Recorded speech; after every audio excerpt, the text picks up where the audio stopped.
Bismillahirrahmanirrahim. Assalamualaikum warahmatullahi wabarakatuh.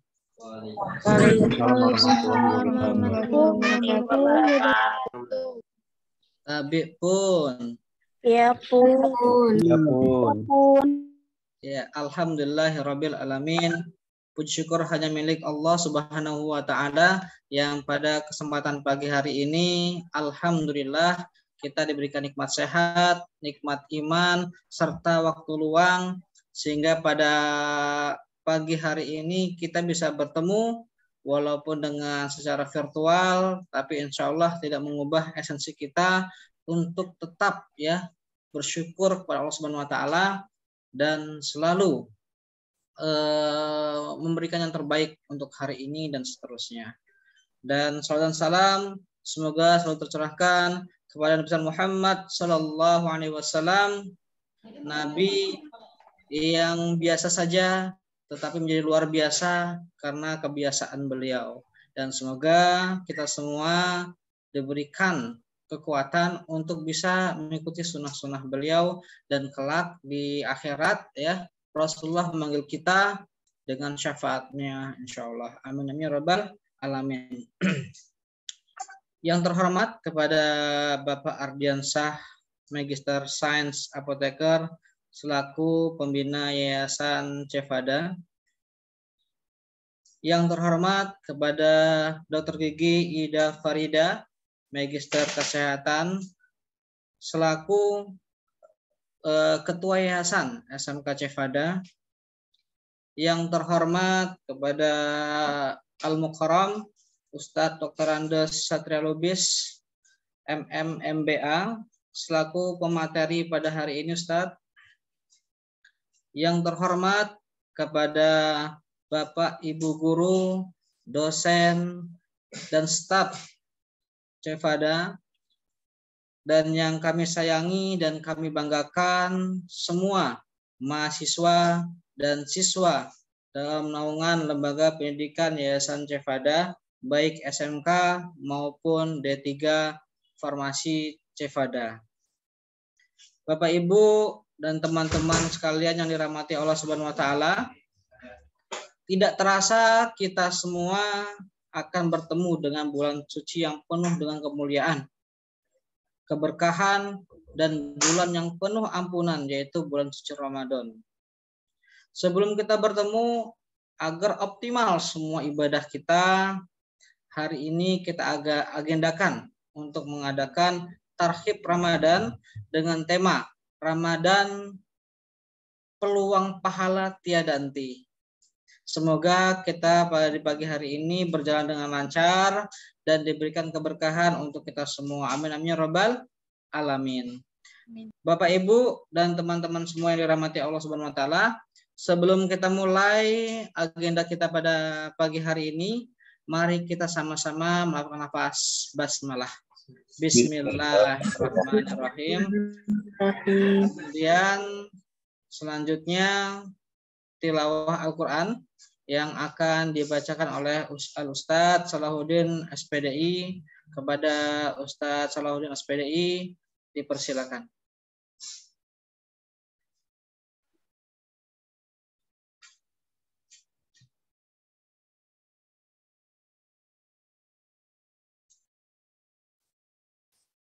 Maaf Ustadz, mic-nya sepertinya belum masuk, masih di mute.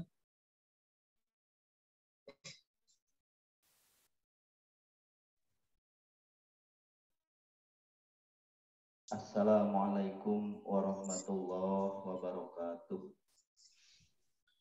Waalaikumsalam warahmatullahi wabarakatuh. A'udzu billahi minasyaitonir rajim. Bismillahirrahmanirrahim. Wasari'u ila maghfiratin mir rabbikum wa jannatin 'arduhas samawati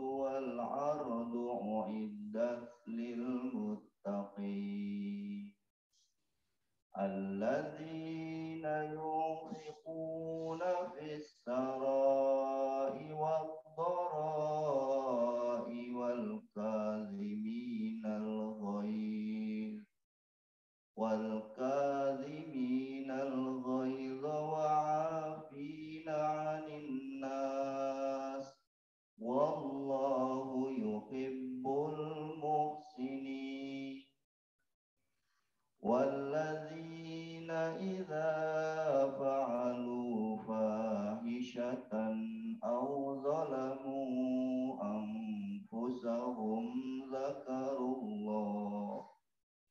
zakarullaha fastaghfaru lidzunubihim wa man yaghfiru dzunuba illallah wa lam yusirru ala ma fa'alu wa hum ya'lamun. Ulaika jazaohum maghfiratum mir rabbihim wa jannatun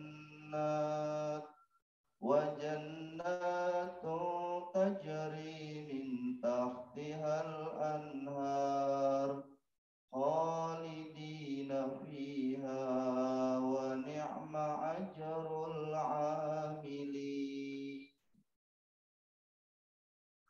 Dan bersegeralah kamu kepada ampunan dari Tuhanmu dan kepada surga yang luasnya seluas langit dan bumi, yang disediakan untuk orang-orang yang bertakwa, yaitu orang-orang yang menafkahkan hartanya baik di waktu lapang maupun sempit, dan orang-orang yang menahan amarahnya dan memaafkan kesalahan orang.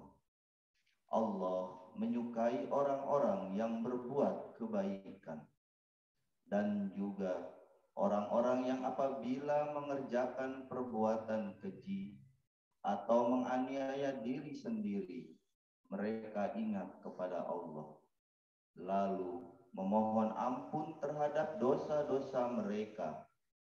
Dan siapa lagi yang dapat mengampuni dosa selain daripada Allah? Dan mereka tidak meneruskan perbuatan kejinya itu, sedang mereka mengetahui.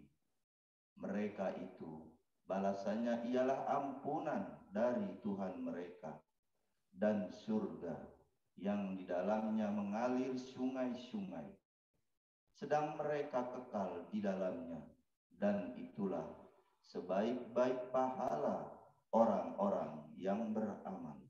Shadaqallahul azim. Maha benar Allah dengan segala firman-Nya. Wassalamualaikum warahmatullahi wabarakatuh. Waalaikumsalam warahmatullahi wabarakatuh.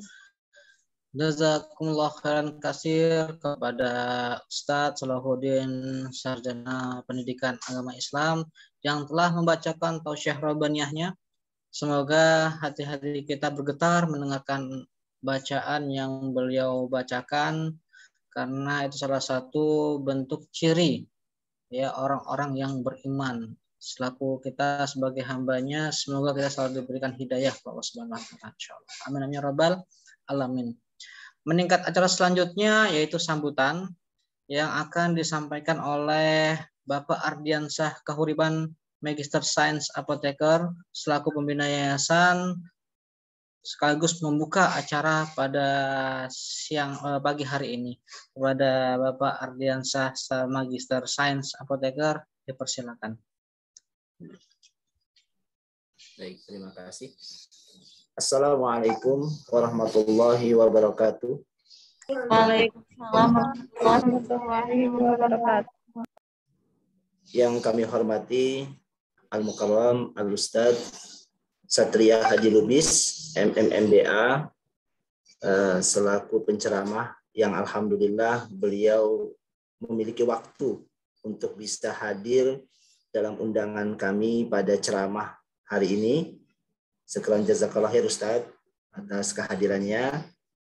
Tentunya saya mengenal Ustadz itu dari zaman mahasiswa saya dulu ya. Buku yang spektakuler yang menginspirasi saya itu. Judulnya itu Burn Yourself itu ya, kalau nggak salah itu. Itu sangat menginspirasi. Yang kami hormati Ketua Yayasan Dr. Gigi Farida, kemudian pimpinan dari Akademi Farmasi, ya, dan juga pimpinan SMK Farmasi, seluruh sivitas akademika, para dosen, para guru, serta anak-anakku sekalian, para siswa dan mahasiswa yang kami cintai dan kami banggakan. Alhamdulillahirabbil alamin, wassalatu wassalamu ala asrofil anbiya'i wal mursalin wa ala alihi wa ashabi ajmain, amma ba'd. Puji syukur kita panjatkan kehadirat Allah Subhanahu wa taala yang atas segala limpahan rahmat dan karunia-Nya pada hari ini kita semua bisa berkumpul, bermuajahah untuk menghadiri taklim yang merupakan agenda bulanan, dan alhamdulillah pada saat ini berkesempatan dengan waktu menjelang bulan suci Ramadan. Selawat serta salam senantiasa tercurahkan pada qudwatul hasanah kita Rasulullah sallallahu alaihi wasallam beserta keluarganya, pengikutnya, dan mudah-mudahan kita kelak menjadi orang-orang yang mendapatkan syafaat dari Rasulullah SAW. Amin, amin ya rabbal alamin. Sesuai dengan judul pada agenda kita yang merupakan taklim bulanan dengan judul Cefada Bersalawat, tentunya ini adalah sebuah keinginan ya dan harapan diri kita masing-masing bagaimana kita bisa senantiasa bersalawat kepada Rasulullah SAW. Oleh karena itu, Ustadz, pada acara-acara kami pada taklim bulanan ini biasanya kami mulai terlebih dahulu dengan bersalawat sekitar 30 menit mungkin. Jadi agar kita bisa meluangkan waktu untuk bersalawat kepada Nabi. Ya, kita mengajak pada seluruh aktivitas akademika paling tidak sebulan sekali kita rutinkan bersama-sama bersalawat.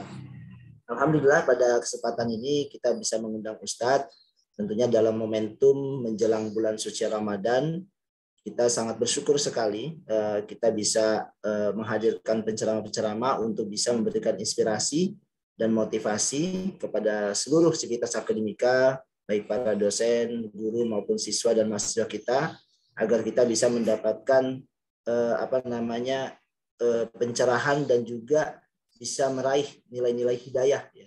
Karena tentunya hidayah itu adalah Allah ya, hak Allah untuk diberikan kepada kita, tapi kewajiban bagi kita untuk menjemputnya.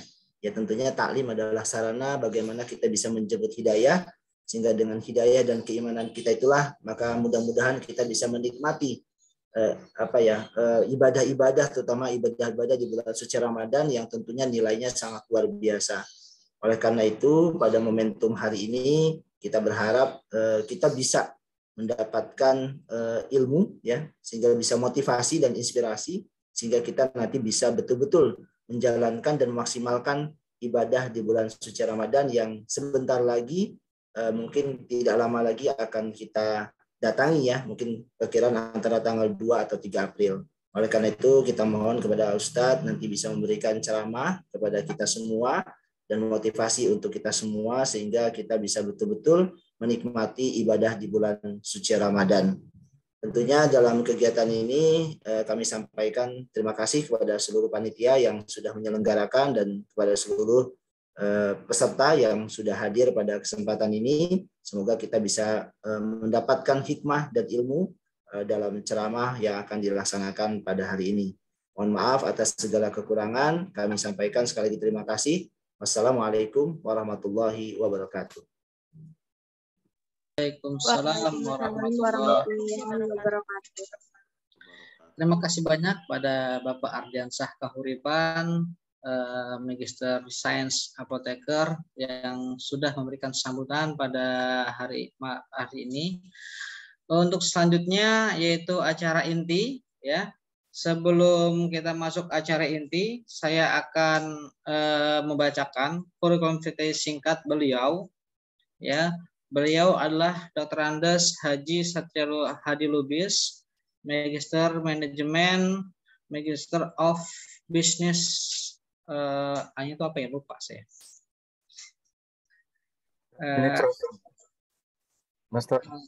Oh iya, adalah ya. Magister Business Magister Business ya. Adalah penceramah dan trainer sekaligus penulis yang terfokus dalam bidang life skill, ketahanan keluarga dan dakwah. Tulisannya tersebar di berbagai media sosial, diantaranya sudah dibukukan dalam 17 buah buku. beberapa judul bukunya yang terkenal dan bestseller, yaitu Breaking the Time, Brand Yourself, menjadi murabi sukses, mengalihkan perjalanan halakoh, menggairahkan perjalanan halakoh. Satria Hadi Lubis telah berbicara di berbagai tempat dan organisasi dengan lebih dari 25.000 jam untuk membangkitkan motivasi hidup, meningkatkan harmonisasi keluarga dan produktivitas dakwah. Beliau juga pernah muncul di LE TV atau sekarang disebut sebagai TV One sebagai pengasuh dan mengisi acara tetap kuliah subuh. Beliau juga pernah 2 kali mengikuti pendidikan S3 walau tidak sampai selesai, Ustadz ya. Dan saat ini menjadi dosen di PKN Stein semenjak tahun 1998. Sekarang ini beliau dikaruniai 8 anak. Wah, Masya Allah, Ustadz. 4 anak putra dan 4 anak putri. Dan seorang istri bernama Kinin Anida, tinggal di Selipi, Jakarta Barat. Satria Hadi Lubis, kalau ada yang ingin minta kontak beliau, silakan bisa dicatat nomor HP beliau 0813 16 444 034 ya, atau Facebook bisa di search di halaman Facebook Satria Hadi Lubis. Baik, itu kurikulum vitae singkat beliau. Mari kita simak bersama-sama materi beliau dengan hati dan pikiran kita yang terbuka dan benar-benar mencari ilmu. Kepada Ustadz, dipersilakan. Terima kasih Pak Idrus Afandi. Bismillahirrahmanirrahim. Assalamualaikum warahmatullahi wabarakatuh. Waalaikumsalam. Alhamdulillah illazi hadana li hadza wa ma kunna linahtadiya laula an hadana Allah. Asyhadu an la ilaha illallah wa asyhadu anna Muhammadan abdu wa rasulullah nabiyya ba'dah. Allahumma sholli wa sallim ala nabiyyina Muhammadin wa ala alihi wa sahbihi wa sallim.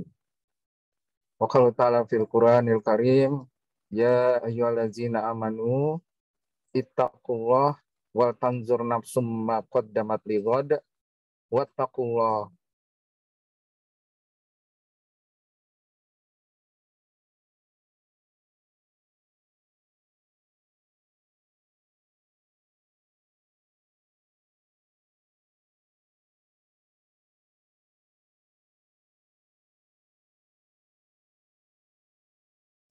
Sinyalnya keputus ya? Iya, Pak.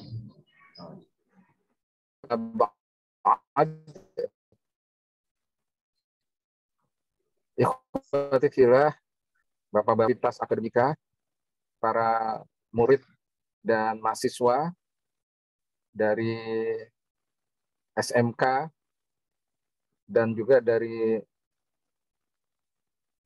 SMK Cendikia Farma dan juga dari perguruan tingginya namanya Akademi Farmasi, betul ya?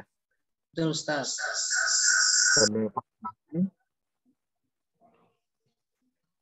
Dan tentu wabil khusus kepada Bapak Ustadz Ardiansah Kahuripan sebagai pimpinannya, pembina dan ketua yayasannya, serta Ustadz Salahuddin yang tadi sudah memimpin salawat dan membacakan kepada kita lantunan ayat suci Al-Quran. Kemudian kepada Pak Idrus Afandi sebagai moderator. Kemudian siapa lagi yang perlu saya sebut ya? Pendek kata pada semuanya lah, kepada para dewan guru, dosen, pimpinan-pimpinannya dari SMK Cendikia Farma dan dari Akademi Farmasi, tanpa mengurangi rasa hormat saya, walaupun saya tidak menyebut nama Bapak dan Ibu, tetapi tentu saya memberikan rasa hormat yang sebesar-besarnya, sehingga kita semuanya memang harus saling ihtiram ya, harus saling hormat menghormati, dan mudah-mudahan kita semuanya diberikan kesehatan, diberikan kebahagiaan, keberkahan lahir dan batin, sehingga kita bisa sukses dan selamat di dunia dan di akhirat. Bapak dan Ibu, saudara-saudaraku, teman-teman mahasiswa dan murid dari pelajar SMK Cendekia Pharma, saya berbahagia sekali bisa berjumpa dengan bapak-bapak dan ibu-ibu serta teman-teman sekalian. Saya dulu sering ke Lampung, Pak Ardiansah. Ya, sering ke Lampung karena waktu itu mertua saya, waktu masih hidup ya, mertua saya, ayah dan ibu saya, ayah dan ibu mertua itu tinggalnya di Prokimal. Prokimal itu kota bumi ke sana lagi, Lampung Utara, di daerah transmigrasi. Saya silaturahim dan harus sering ke sana waktu itu untuk menjenguk kedua orang tua mertua saya.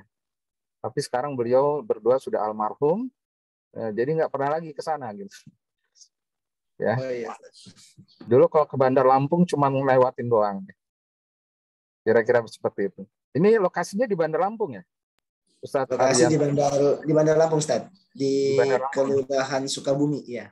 Oh iya ya. Ya, ya. Nanti kapan-kapan mampir lah ya kalau ke sana lagi. Boleh ya? Ustadz. Boleh, Ustadz, insya Allah. Mudah-mudahan bisa diundang nanti Ustadz kalau udah pandemi agak ini ya. Amin, amin, insya Allah. Nah, Bapak dan Ibu, hari ini kita akan Tarhib Ramadan, membahas tema Ramadan Pahala Tiada Henti. Supaya pembahasannya bisa lebih mudah dipahami, izinkan saya untuk share screen dulu ya. Bentar.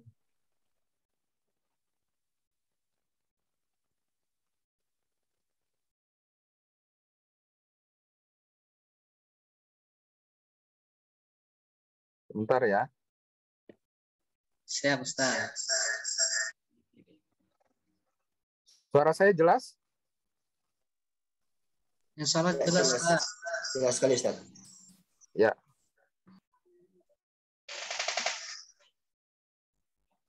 Jadi judulnya ini, Ramadan Peluang Pahala Tiada Henti.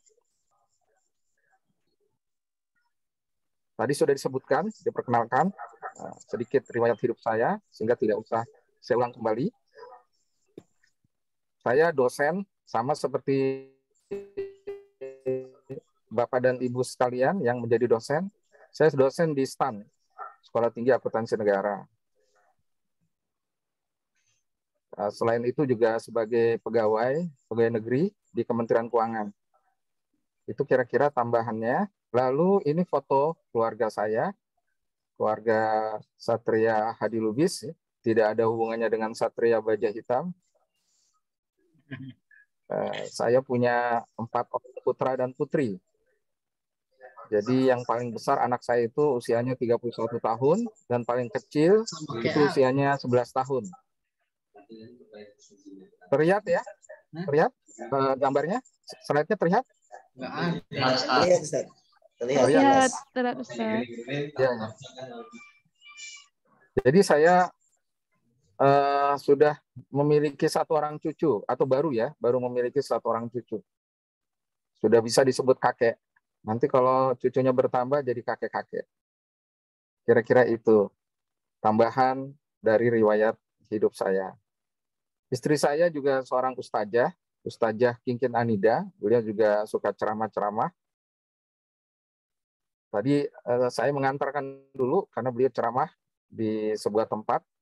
Jadi saya antarkan dulu beliau, baru bisa masuk ke Zoom ini ya. Oke, langsung saja kita bahas. Kita membicarakan lebih dahulu tentang kenapa Ramadan itu disebut sebagai bulan penuh berkah. Ternyata istilah Ramadan bulan yang penuh berkah itu berasal dari Nabi kita Muhammad SAW sendiri. Jadi beliau sendiri yang mengatakan Ramadan itu bulan berkah. Berdasarkan hadis riwayat Ahmad, beliau bersabda, "Qad ja'akum Ramadan, syahrul mubarak." Telah datang kepadamu bulan Ramadan, bulan yang penuh keberkahan. Nah, karena Rasulullah menyebut Ramadan sebagai bulan yang penuh keberkahan, maka kita juga harus menyebut Ramadan sebagai bulan yang penuh berkah. Kenapa Ramadan itu disebut bulan yang penuh berkah? Dan apa sih arti berkah? Berkah itu artinya adalah ziyadatul khair. Berkah atau barokah itu artinya adalah ziyadatul khair. Ziyadatul khair itu berarti bertambahnya kebaikan. Bertambah-tambahnya kebaikan. Atau kebaikan yang terus-menerus bertambah. Dan kebaikan di dalam pengertian berkah itu bukan hanya kebaikan yang bertambah dalam sisi material. Misalnya bertambah penghasilan kita, bertambah anak kita, bertambah kekayaan kita, bertambah kendaraan kita misalnya, atau rumah kita, atau tanah kita. Itu adalah keberkahan dalam pengertian material. Dan itu alhamdulillah ya, kita berharap supaya kita mendapatkan keberkahan yang sifatnya material. Tetapi yang lebih penting adalah keberkahan yang sifatnya spiritual. Ini yang lebih penting, yakni keberkahan atau bertambah-tambahnya kebaikan dalam hal misalnya kesehatan, dalam hal iman yang terus-menerus meningkat, ketakwaan yang terus bertambah, ketakutan kepada Allah yang terus meningkat, keinginan untuk taqarrub billah, keinginan untuk mendekatkan diri kepada Allah yang terus bertambah, cinta kita kepada Allah yang terus bertambah, itu adalah lebih penting dan lebih urgen dibandingkan dengan keberkahan yang sifatnya material. Nah, di bulan Ramadan, Bapak dan Ibu yang dirahmati Allah, kita diminta oleh Allah dan Rasul-Nya supaya kita mencari keberkahan yang banyak yang disediakan oleh Allah di dalam bulan Ramadan.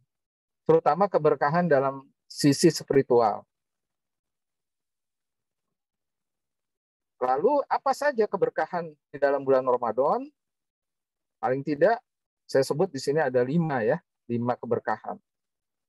Yang pertama itu, kenapa Ramadan disebut sebagai bulan yang penuh dengan keberkahan? Karena kalau kita melaksanakan ibadah di bulan Ramadan dengan sungguh-sungguh, ikhlas, kita akan terhindar dari azab Allah. Di dalam sebuah hadis riwayat Ahmad, Rasulullah bersabda, as-shaum junnatun, as-shaum junnatun min adzabillah. Puasa itu atau shaum itu adalah perisai. Perisai atau penyelamat dari azab Allah. Jadi keberkahan pertama adalah kita akan terhindar dari api neraka jahanam kalau kita melaksanakan ibadah di bulan Ramadan dengan ikhlas dan sungguh-sungguh. Siapa yang tidak mau terbebas dari api neraka jahanam? Tentu kita semuanya mau terbebas dan ingin sekali terbebas dari api neraka jahanam. Caranya gimana? Laksanakan Ramadan dengan sungguh-sungguh, dengan ikhlas, insya Allah kita akan terbebas dari api neraka jahanam. Kemudian yang kedua, kalau kita melaksanakan ibadah di bulan Ramadan dengan iman dan sungguh-sungguh, maka kita akan mendapatkan hidayah. Sebagaimana disebutkan di dalam surat Al-Baqarah ayat 185, Allah berfirman, Syahrul Ramadan, allazi unzila fil Qur'an hudal linnas wa bainatin minal huda wal furqan. Bulan Ramadan, bulan diturunkannya Al-Qur'an. Jadi salah satu keistimewaan bulan Ramadan adalah Syahrul Qur'an, bulan Al-Qur'an. Dan Al-Qur'an sebagaimana yang kita pahami adalah hudan wa bainatum minal huda. Ya, petunjuk dan penjelas dari petunjuk tersebut. Nah, jadi kalau kita bersungguh-sungguh mengisi hari-hari kita di bulan Ramadan, insya Allah bertambah-tambah hudan atau hidayah yang Allah berikan kepada kita, sehingga kita bisa membedakan mana yang benar, mana yang salah. Atau dengan kata lain, kita mendapatkan furqan, kemampuan untuk membedakan yang benar dan yang salah. Dan di zaman sekarang ini penting sekali. Ketika zaman semakin maju, justru nilai-nilai kebaikan atau kebenaran dan kejahatan itu menjadi kabur. Apalagi untuk generasi muda. Banyak generasi muda tuh tidak paham mana yang boleh, mana yang tidak boleh. Mana yang halal, mana yang haram. Sehingga mereka itu bingung untuk mengambil keputusan. Mereka tahu mereka harus menjauhi diri dari perbuatan haram atau perbuatan maksiat, perbuatan yang batil gitu, tapi mereka sendiri nggak punya daya furqan untuk bisa membedakan itu. Nah, supaya kita punya daya furqan, khususnya untuk anak-anakku ini, para mahasiswa dan para pelajar, maka milikilah kemampuan untuk memiliki daya furqan ini dengan cara bersungguh-sungguh mengisi hari-hari kita di bulan Ramadan. Nanti setelah Ramadan selesai, insya Allah kita memiliki daya furqan, memiliki intuisi, ya, memiliki kemampuan untuk bisa membedakan mana yang baik dan buruk. Karena kita semakin dekat dengan Allah. Karena kita mendapatkan hidayah dari Allah Subhanahu wa taala. Kemudian yang berikutnya, berkah Ramadan itu adalah menghapuskan dosa. Ini sesuai dengan hadis yang sangat terkenal, man shoma Ramadan imanan wa ihtisaban ghufira lahu ma taqaddama min dzambi. Barang siapa yang saum di bulan Ramadan karena iman dan mengharapkan adanya pahala, maka diampuni segala dosanya yang telah berlalu. Dengan kata lain, kita menjadi manusia baru. Manusia yang suci seperti bayi, dan dengan kesucian itu, karena sudah dihapus semua dosa-dosa kita, baik yang besar maupun yang kecil, maka kita kemudian lebih optimis melangkah ke masa depan. Karena kita sudah menjadi manusia baru, manusia yang terbebas dari dosa, sehingga kita optimis dan penuh harapan untuk menatap masa depan. Untuk menjadi orang yang lebih baik lagi bagi diri kita dan bagi lingkungan kita. Ini harus kita yakini dan kita percayai. Jangan sampai ya Ramadan itu kita sia-siakan untuk menghapus dosa-dosa kita. Kemudian yang keempat, Ramadan itu juga adalah jalan untuk masuk surga. Jadi kalau kita ingin masuk surga, beribadahlah dengan baik dan sungguh-sungguh di bulan Ramadan. Sebagaimana disebutkan dalam hadis riwayat Bukhari, ya, Rasulullah bersabda, man amana billahi wa bi rasulihi wa qama shalah wa shoma Ramadan kana 'alallahi haqqan ayyudakhilahu jannah. Yang artinya adalah siapa yang beriman kepada Allah dan Rasul-Nya, lalu mendirikan sholat dan berpuasa di bulan Ramadan, maka adalah suatu kebenaran, hak bagi Allah untuk memasukkan kita ke dalam surga. Jadi pasti insya Allah ya kita akan masuk surga kalau betul-betul mengisi hari-hari kita di bulan Ramadan dengan keimanan, keikhlasan, dan kesungguh-sungguhan. Jadi kata kuncinya adalah kesungguh-sungguhan itu. Dan juga keimanan dan keikhlasan tadi. Maka insya Allah ya semua berkah-berkah ini akan kita dapatkan. Yang terakhir, yang kelima, itu adalah kita menjadi orang yang mendapatkan dua kebahagiaan. Di dalam sebuah hadis riwayat Bukhari Muslim dikatakan, inna lisaimin farhatain iza aftar wa iza laqi Allah. Yang artinya adalah orang yang berpuasa mempunyai dua kegembiraan, yakni gembira di saat berbuka puasa, iftar, dan gembira nanti ketika bertemu Tuhannya, ketemu Allah Subhanahu wa taala. Siapa kaum muslimin yang berpuasa tidak gembira di bulan Ramadan, khususnya ketika berbuka? Pasti semuanya gembira. Termasuk anak-anak kita yang belum mengerti makna puasa saja bergembira ketika berbuka puasa. Karena bisa makan enak. Kita yang lebih dewasa bergembira. Kenapa? Karena kita bisa menghilangkan dahaga bisa menghilangkan lapar dan haus. Bahkan hanya dengan sebutir korma dan segelas air putih aja kita sudah gembira. Apalagi kalau dihidangkan di depan kita macam-macam hidangan, ya. Misalnya apa? Ada rendang, ada semur jengkol misalnya, atau ada es cendol, ya. Ada makanan-makanan yang kita sukai, tentu kita akan lebih bergembira lagi ketika berbuka puasa. Tetapi kegembiraan yang lebih hakiki itu adalah ketika nanti kita akan berjumpa dengan Allah Subhanahu wa taala di surga kelak. Ini adalah ganjaran bagi mereka yang lulus dan lolos dalam ibadah Ramadan. Kita akan berjumpa oleh Allah.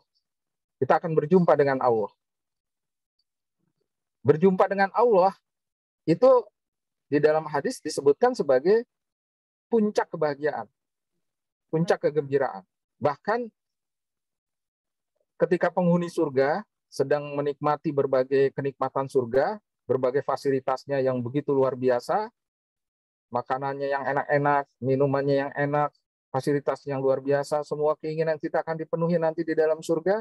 Kita sedang menikmati berbagai kenikmatan yang tiada tara di dalam surga, lalu datanglah malaikat.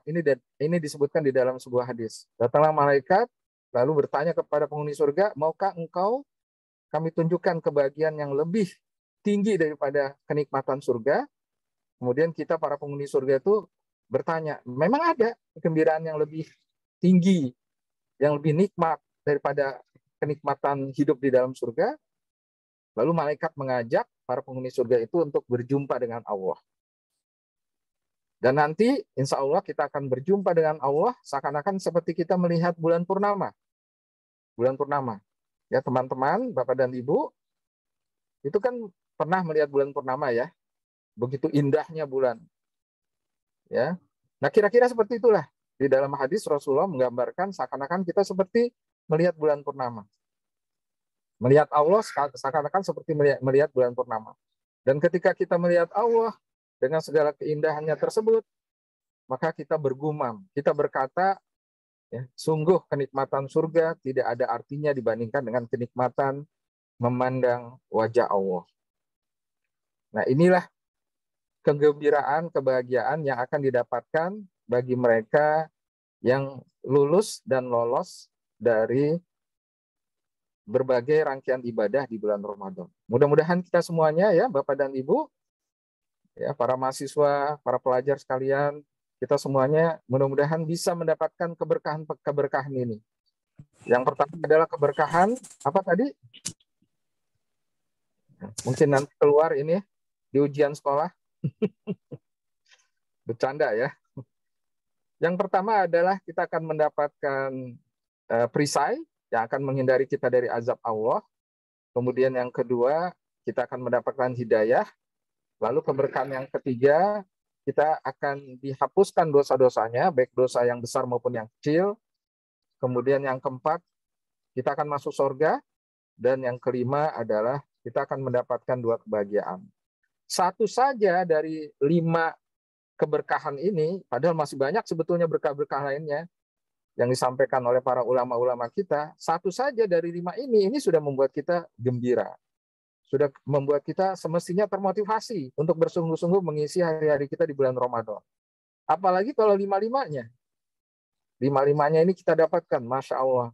Sungguh rugilah mereka yang menyia-nyiakan keberkahan bulan Ramadan. Oleh sebab itulah, jauh-jauh hari kita harus sudah mempersiapkan diri. Di dalam doa yang terkenal, katanya itu hadis Nabi, tapi ada juga yang mengatakan itu perkataan ulama. Ya, kita diajarkan tuh di dalam doa yang terkenal itu. Doanya apa? Semuanya mungkin hafal ya. Insya Allah. Ya, kita doa bersama-sama. Allahumma barik lana fi Rajab wa Sya'ban wa balikna Ramadan. Allahumma barik lana fi Rajab wa Sya'ban wa balikna Ramadan. Artinya adalah, ya Allah, berkahilah kami di bulan Rajab dan Sya'ban. Bulan Rajab sudah berlalu, Sa'ban sebentar lagi juga akan berlalu karena kita tanggal 2 atau 3 ya, insya Allah akan masuk 1 Ramadan. Jadi diajarkan di dalam doa tersebut kita berharap-harap semenjak 2 bulan sebelum Ramadan tiba. Semenjak bulan Rajab, semenjak bulan Sya'ban, kita banyak berdoa sebagai gambaran bahwa kita itu bersuka cita dengan datangnya bulan Ramadan yang sebentar lagi akan menghampiri kita. Ya, kita minta supaya kita mendapatkan keberkahan di bulan Rajab dan Sya'ban. Lalu kita juga minta supaya Allah tidak memanggil kita, ya, tidak membuat kita wafat sebelum kita mengisi hari-hari kita di bulan Ramadan. Makanya ditutup doa tersebut dengan kata-kata wa balikna Ramadan. Sampaikanlah kami ya Allah di bulan Ramadan. Karena rugi apabila ada seseorang yang dipanggil Allah tapi belum menikmati berbagai keberkahan di dalam bulan Ramadan. Kalau sudah mengisi Ramadan dengan sungguh-sungguh, dengan ikhlas, sudah mendapatkan berbagai keberkahan tadi, sudah dijamin masuk surga tadi, sudah dijamin dihapuskan dosa-dosanya, kalau kita dipanggil oleh Allah, kita sudah senang, sudah bergembira, ya, sudah meninggal dalam kondisi husnul khotimah, ya, karena sudah optimis kita, insya Allah kita akan selamat di akhirat kelak. Makanya kita minta betul sungguh-sungguh, wa balikna Ramadan, wa balikna Ramadan. Sampaikanlah kami ya Allah di dalam bulan Ramadan. Tinggal beberapa hari lagi Ramadan, kita minta sama Allah supaya betul-betul bisa sampai kepada bulan Ramadan dan mengakhirinya. Mengakhirinya sampai hari-hari terakhir Ramadan. Itulah permintaan kita di dalam doa tersebut untuk menggambarkan bahwa memang kita ingin sekali mengisi hari-hari kita di bulan Ramadan untuk mampu bisa mendapatkan keberkahan-keberkahan tersebut. Ikhwati fillah, Bapak dan Ibu, teman-teman, para mahasiswa, para pelajar yang saya hormati, selain keberkahan yang 5 tadi, ya, ada juga hikmah. Dan hikmah ini tentu adalah hasil dari pemikiran para ulama, ya, renungan mereka, tafakur mereka tentang Ramadan. Saya kutip sedikit saja ini, ada beberapa hikmah dari Ramadan. Yang pertama adalah Ramadan itu saatnya uzlah, saatnya kita muhasabah, saatnya kita mengasingkan diri untuk merenungi sampai sejauh mana perjalanan hidup kita. Nggak peduli apakah kita masih muda atau sudah senior alias sudah tua ya. Semua kita perlu menjadikan Ramadan untuk saatnya kita uzlah atau mengasingkan diri. Untuk banyak ibadah, banyak muhasabah. Dan Ramadan itu mengajarkan juga kepada kita pentingnya ibadah. Rangkaian-rangkaian ibadah di dalam bulan Ramadan itu perlu dijadikan sebagai sarana untuk uzlah. Sholat kita khusyukkan, saum kita juga kita khusyukkan. Saumnya itu betul-betul menahan hawa nafsu, bukan hanya menahan lapar dan haus. Kemudian kita juga memperbaiki sholat-sholat sunnah kita meningkatkan bacaan Quran kita meningkatkan zikir dan doa kita, dan tentu juga meningkatkan sedekah kita, meningkatkan silaturahim kita, hubungan kita dengan orang-orang di sekeliling kita. Jadi Ramadan ini saatnya kita untuk menganggap penting semua rangkaian ibadah. Jangan dianggap sepele. Dilakukan dengan sungguh-sungguh, khusyuk, karena pahalanya itu berlimpah ruah. Sholat di bulan Ramadan itu pahalanya jauh berlipat ganda dibandingkan dengan sholat di bulan-bulan yang lainnya.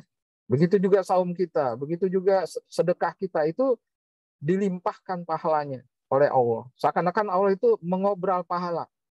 Makanya rugi, sekali lagi rugi mereka yang santai-santai, mereka yang menganggap Ramadan hanya sekedar ritual belaka, ya, suatu peristiwa yang terus berulang-ulang terjadi tanpa memaknainya, tanpa mengisinya dengan sungguh-sungguh. Maka mereka itu adalah orang-orang yang rugi serugi-ruginya.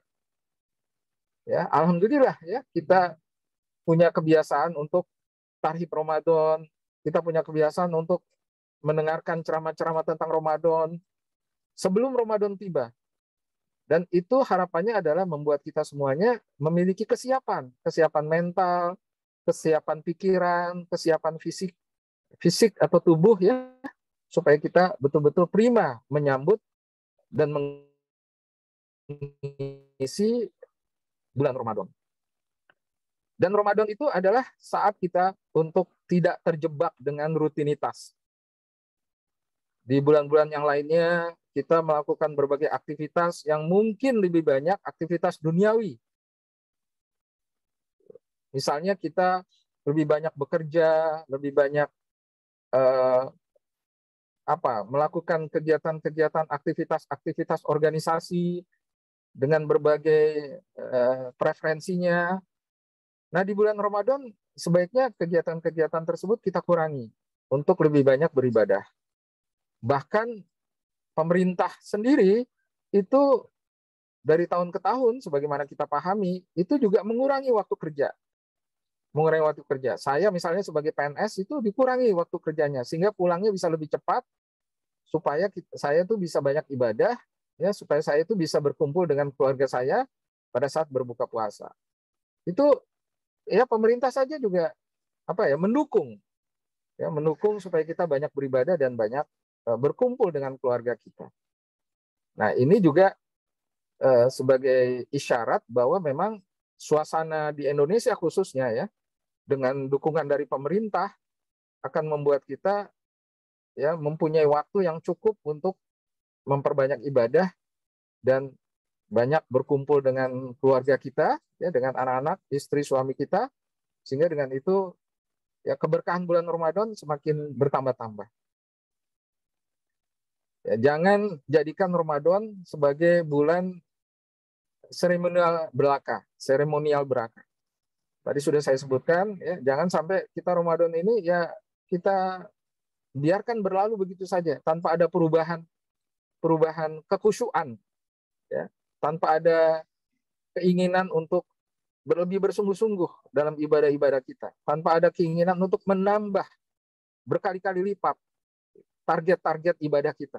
Misalnya dulu kita waktu di bulan-bulan lainnya nggak bisa baca Quran, sekarang sisihkan waktu untuk bisa membaca Al-Quran. Yang sudah membaca Al-Quran, tambah bacaan Qurannya. Misalnya yang biasanya 20 halaman, tambah menjadi 40 halaman. Bahkan kalau bisa tambah sampai 60 halaman, alias 3 juz misalnya. Nah, itu keinginan-keinginan untuk menambah kuantitas dan kualitas ibadah kita itu harus kita lakukan di bulan Ramadan ini. Sekali lagi, ini adalah bulan yang mungkin ya, belum kita akan alami lagi pada tahun-tahun berikutnya. Jadi kalau ada pertanyaan dari Bapak dan Ibu, para mahasiswa dan para pelajar sekalian, bagaimana ya Ustadz supaya saya itu melakukan ibadahnya lebih sungguh-sungguh? Karena kemarin-kemarin itu kayaknya saya santai, saya hanya menganggap Ramadan sebagai ritual belaka. Bagaimana supaya Ramadan 1443 Hijriah ini saya lebih sungguh-sungguh, lebih khusyuk? Maka tipsnya atau caranya itu cuma satu. Jadikan Ramadan yang datang pada tahun 1443 Hijriah ini sebagai Ramadan terakhir kita. Ramadan terakhir kita. Yang kita belum tentu bisa menikmati Ramadan tahun-tahun berikutnya. Anggap saja ini Ramadan terakhir kita. Setelah itu kita dipanggil oleh Allah, insya Allah kita akan bersungguh-sungguh. Pasti itu. Karena ini adalah kesempatan emas untuk meminta ampun kepada Allah dan menambah pahala-pahala ibadah kita. Ujungnya adalah, Bapak dan Ibu yang saya hormati, ujungnya adalah kalau kita bersungguh-sungguh melaksanakan ibadah Ramadan, kita akan menjadi manusia baru. Ya, menjadi manusia baru sebagaimana yang saya tadi katakan, menjadi manusia yang terbebas dari dosa-dosa, menjadi manusia yang lebih optimis, karena sudah terbebas dari dosa-dosa, kita akan lebih optimis untuk berkarya, berbuat kebaikan dimanapun kita berada. Nah, yang kedua, hikmah Ramadan ini adalah momentum untuk beramal. Ramadan mengajarkan ada momentum dalam hidup ini. ada 12 bulan, ada 1 bulan yang Allah khususkan sebagai saat-saat yang sangat berharga untuk beramal. Pahala berlimpah ruah, dosa diampuni, ya, pintu-pintu makfirah atau pintu-pintu ampunan dibuka selebar-lebarnya oleh Allah supaya manusia itu bisa bertobat dan tobatnya insya Allah diterima. Ramadan juga mengajarkan kepada kita bahwa hidup kita ini singkat. Hidup kita singkat. Makanya ada malam Lailatul Qadar, malam yang lebih baik dari 1000 bulan. Dalam rangka apa? Supaya kita menggunakan malam yang dirahasiakan tersebut untuk mendapatkan pahala yang berlimpah ruah. Ya, kita tahu bahwa malam Ramadan itu lebih baik daripada malam Lailatul Qadar itu lebih baik daripada 1000 bulan. Jadi Bapak dan Ibu bisa bayangkan berapa besar pahala yang kita dapatkan kalau kita mendapatkan malam Lailatul Qadar.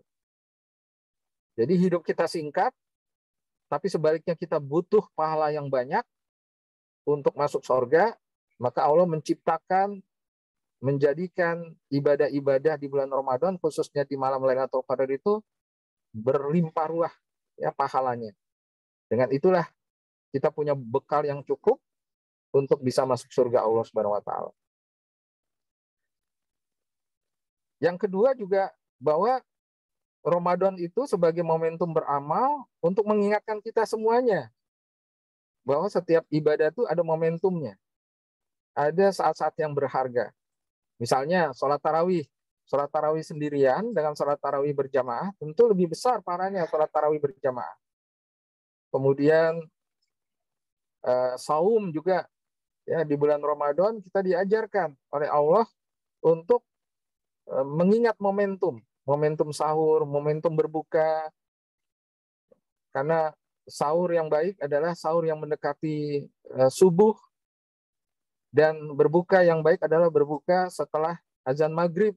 Segera berbuka, jangan ditunda-tunda. Itu adalah momentum untuk mendapatkan tambahan-tambahan sunnah-sunnah ibadah-ibadah, terus khususnya di bulan Ramadan.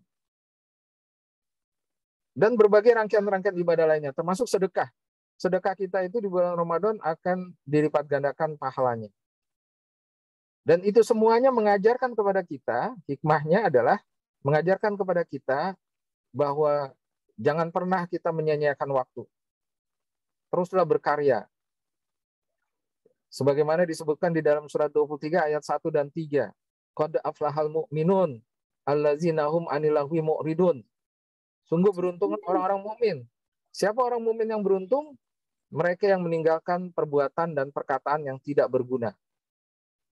Nah, Ramadan mengajarkan hidup ini singkat, hidup ini adalah momentum, maka jangan sia-siakan hari-hari kita di dalam 11 bulan berikutnya itu dengan kegiatan-kegiatan yang lago, yang tidak bermanfaat. Sekarang ini banyak sekali kita lihat kaum muslimin, termasuk anak-anak mudanya nih, yang suka membuang-buang waktu. Membuang-buang waktu untuk nonton Netflix misalnya. Nonton Netflix boleh, ya teman-teman, ya adik-adikku, anak-anakku, ya para mahasiswa dan para pelajar boleh nonton Netflix. Tetapi jangan kelamaan. Nonton Netflixnya 5 menit aja, 5 menit. Ya, nonton Netflix 5 menit, nonton apaan ya kan? Tapi maksud saya sebentar saja nonton Netflix. Main game boleh nggak? Main game boleh. Tapi jangan lama-lama, 2 detik aja. Misalnya ya seperti itu. Jangan terbuai dengan berlama-lama nonton, berlama-lama main game. Karena hidup ini momentum. Apalagi di masa muda, saatnya untuk berkarya, untuk produktif. Makanya saya heran ini, sekarang ini kok banyak sekali anak-anak muda yang tidak merasa bersalah, tidak memiliki feeling guilty, ya rasa bersalah untuk menghabiskan waktunya bermain-main dan akhirnya terbuang, ya buying time istilahnya, terbuang waktunya percuma, tidak digunakan untuk mengumpulkan pahala, tidak digunakan untuk melakukan kebaikan yang sangat bermanfaat bagi dirinya dan bagi orang lain. Jadi himbauan saya ya kepada kita semuanya ini, mari kita isi waktu kita dengan kegiatan-kegiatan bermanfaat. Bukan hanya di bulan Ramadan, tapi juga di bulan-bulan yang lainnya. Boleh kita menghibur diri, misalnya nonton Netflix tadi ya walaupun kontennya juga harus dipilih yang tidak bertentangan dengan nilai-nilai syariat. Boleh saja kita main game, asalkan jangan kelamaan. Nongkrong-nongkrong juga, misalnya di kafe atau di restoran, boleh juga ya, asalkan jangan kelamaan. Pendek kata menghibur diri, jalan-jalan juga begitu. Boleh kita jalan-jalan, boleh, tapi jangan terbuai lalu menghabiskan waktu berlama-lama di dalam dunia hiburan. Berpindah dari satu hiburan kepada hiburan lainnya. Ini sesuatu yang perlu diwaspadai, karena kalau kita nggak waspada, kita buang-buang waktu, akhirnya yang rugi kita sendiri. Makanya ada surat Al-Asy itu, surat 103 ayat 1 sampai 3. Ya, wal ash innal insana lafi khusr illa allazina amanu wa amilus solihati wa tawassaw bil haqqi wa tawassaw bis sabr. Demi waktu asar, sesungguhnya manusia itu dalam keadaan merugi karena dia buang-buang waktu, kecuali mereka yang selalu beriman, beramal soleh, dan nasihat menasihati di dalam kesabaran dan di dalam kebenaran, atau di dalam kebenaran dan di dalam kesabaran. Inilah orang-orang yang selamat. Ya, salah satu musuh kita adalah buang-buang waktu. Salah satu yang harus kita waspadai dan merupakan tipu daya setan adalah kita tergoda untuk membuang-buang waktu kita, mengisi waktu kita dengan hal yang tidak bermanfaat, yang tidak menambah pahala kita, yang tidak menambah amal soleh kita ya di depan Allah Subhanahu wa taala. Nah, inilah yang kedua. Yang ketiga, hikmah Ramadan itu adalah bulan jihadun nafs. Bulan untuk melawan berbagai godaan hawa nafsu.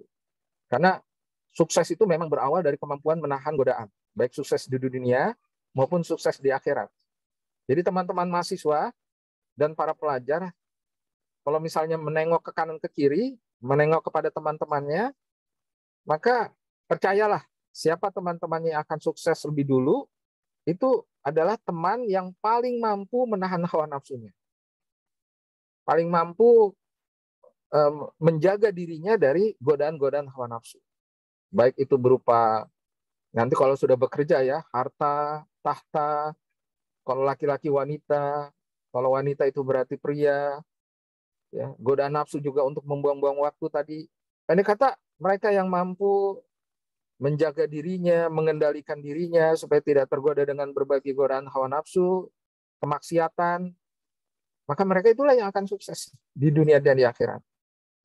Saya sendiri ya mungkin di sini juga mengalami ya, teman-teman SMA-nya itu ada yang tidak berkembang. Saya melihat begitu, teman-teman saya yang tidak berkembang, yang sampai sekarang itu udah usia 50 tahun tapi tidak berkembang, masih tetap ya seperti dulu, seperti SMA, yang tidak peduli dengan waktu, hidupnya santai, kemudian tidak mendalami agama. Mereka itu setelah usia 50 tahun ya menjadi orang yang gagal. Ada teman saya misalnya yang belum menikah sampai sekarang, ya nggak punya rumah, masih tinggal di rumah orang tua, kemudian nggak pede, nggak percaya diri. Saya saja ketemu sama dia tuh susah, bahkan nggak pernah, dia selalu menghindar. Saya sebagai katakanlah ketua iluni gitu ya, ketua angkatan di SMA saya itu kalau pengen bertemu dia tuh dia selalu menghindar. Jadi dia tidak berkembang sebagai seorang manusia. Padahal maksudnya kan kita berkembang bersamaan dengan usia kita yang bertambah. Nah, mereka yang hidupnya santai, kemudian tidak mau bekerja keras, tidak malas mendekatkan diri kepada Allah, ya, tidak berusaha untuk menambah ilmu pengetahuannya, itu lihat saja nanti, ya.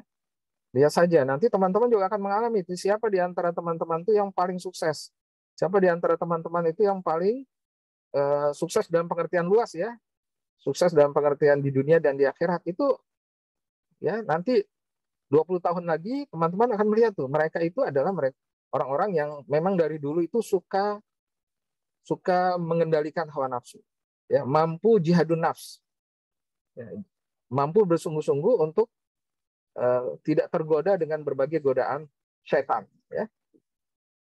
Nah, itulah yang akan memperoleh kemenangan. Nah, Ramadan itu melatih kita untuk mengendalikan hawa nafsu selama sebulan penuh. Sehingga kita menjadi orang yang sabar terhadap ujian atau musibah yang kita alami. Kita sabar juga untuk melaksanakan ketaatan. Dan kita sabar juga untuk tidak melakukan kemaksiatan dalam 11 bulan berikutnya. Kita juga belajar dari Ramadan ini, ya, bahwa orang-orang yang mampu mengendalikan hawa nafsunya itu akan menjadi orang-orang yang mampu mengislamisasi dirinya, baik dalam pola pikirnya, perasaannya, dan perilakunya. Karena kita bisa melihat ada orang-orang yang belum Islami gitu. Padahal perintah Allah adalah wala tamutunna illa wa antum muslimun. Dan janganlah kamu mati kecuali kamu telah mengislamisasi dirimu. Nah, persoalannya adalah ini adalah PR seumur hidup. Ini adalah tugas kita seumur hidup, ya, bertambah dengan bertambahnya usia, kita harus mengislamisasi, mensibgoh diri kita. Sibgoh Allah, wa man ahsanu minallahi sibgoh. Ya, celupan Allah, pengaruh Allah. Siapakah yang lebih baik pengaruhnya daripada pengaruh Allah? Nah, kita perlu dipengaruhi Allah, baik dalam pikiran, perasaan, dan perilaku, ya, sehingga kita tuh bisa selamat dunia dan akhirat. Ya, dengan kata lain, kita berhasil mengislamisasi hidup kita, Islamiyatul Hayah. Dan saya yakin tujuan dari yayasan ini didirikan oleh Pak Ardiansa dan teman-teman itu adalah dalam rangka untuk mewujudkan manusia-manusia yang beriman dan bertakwa. Atau dengan kata lain, manusia-manusia yang mengislamisasi terus-menerus kehidupannya. Walaupun memang saya sendiri merasakan ya, yang paling sulit diislamisasi itu adalah perasaan kita. Perasaan kita. Karena banyak ustadz gitu ya, atau orang-orang yang disebut sebagai guru, itu pikirannya sudah bagus, perilakunya sudah bagus, sudah berakhlakul karimah, tapi perasaannya belum. Masih ada dengki, iri, dendam, ya, dengan orang lain, baperan, sensitif, ya. Kalau misalnya dinasihati itu marah dan seterusnya. Nah, ini yang perlu kita juga islamisasi. Ya, pola pikir kita, perasaan kita, dan perilaku kita. Ya, mudah-mudahan kita semuanya insya Allah ya diberikan hidayah, diberikan semangat oleh Allah Subhanahu wa taala untuk memperbaiki diri sehingga sebelum mati kita sudah berhasil mengislamisasi kehidupan kita. Wala tamutunna illa wa antum muslimun. Dan janganlah kamu mati kecuali setelah mengislamisasi dirimu. Bukan hanya dan janganlah kamu mati kecuali beragama Islam, tapi yang penting juga adalah agamanya Islam dan jati diri kita juga Islami. Itulah keberhasilan hidup, ya. Keberhasilan hidup bagi kita bukannya banyaknya harta, tahta, atau ukuran-ukuran duniawi lainnya, tapi bagi kita keberhasilan hidup itu ketika kita diridhoi oleh Allah, diampuni dosa-dosa kita, dan akhirnya kita meninggal dalam kondisi husnul khotimah, yakni meninggal setelah kita mengislamisasi kehidupan kita. Dan yang terakhir, ya, yang keempat hikmahnya adalah bahwa Ramadan mengajarkan kita kalau kita ikhlas dalam hidup ini, bersungguh-sungguh untuk mencari ridho Allah, maka ujung kehidupan kita adalah kemenangan. Sama seperti Ramadan diakhiri dengan hari kemenangan, hari raya Idul Fitri, kita kembali suci, kita kembali dalam posisi menang, maka hidup seorang muslim juga seperti itu. Apabila dirinya senantiasa billah, lillah, dan ilallah. Ya. Niatnya adalah lillah. Ya. Nawaitunya dalam melakukan berbagai aktivitas itu karena Allah, karena mencari ridha Allah. Kemudian caranya itu adalah billah, sesuai dengan cara-cara yang ditetapkan Allah. Lalu tujuannya adalah ilallah. Ya, dalam rangka untuk mendapatkan ridho Allah kembali. Nah, kalau tiga-tiganya itu kita lakukan, insya Allah akhir hidup kita itu adalah kemenangan. Walaupun kita nggak jadi orang kaya misalnya, walaupun kita bukan orang yang terpandang, bukan orang yang memiliki jabatan, ya, tapi yakinlah kalau kita hidupnya dekat dengan Allah, ya, tadi itu lillah, billah, dan ilallah, kita lebih berhasil daripada orang kaya tapi jauh dari Allah. Apalagi orang miskin jauh dari Allah. Itu gagal 2 kali itu. Di dunia gagal, di akhirat juga gagal. Tapi kalau kita selalu dekat kepada Allah, ya, apapun kondisi kita, kaya, miskin, terkenal atau tidak terkenal, dapat jabatan atau tidak, maka kita insya Allah akan sukses dan bahagia. Nah, yang penting itu ya, bahagia. Bukan hanya di dunia dan di akhirat, tapi juga di akhirat. Jadi saya selalu menasihati ya mahasiswa saya di PKN STAN itu yang nanti mau jadi pegawai negeri, bahwa janganlah kalian sebagai mahasiswa itu tujuan hidupnya mengejar kekayaan. Nanti kalian akan terlibat korupsi karena kalian pegawai negeri, apalagi di Kementerian Keuangan, apalagi di pajak. Ya, uang melambai-lambai untuk minta diambil, tapi dengan cara-cara yang curang.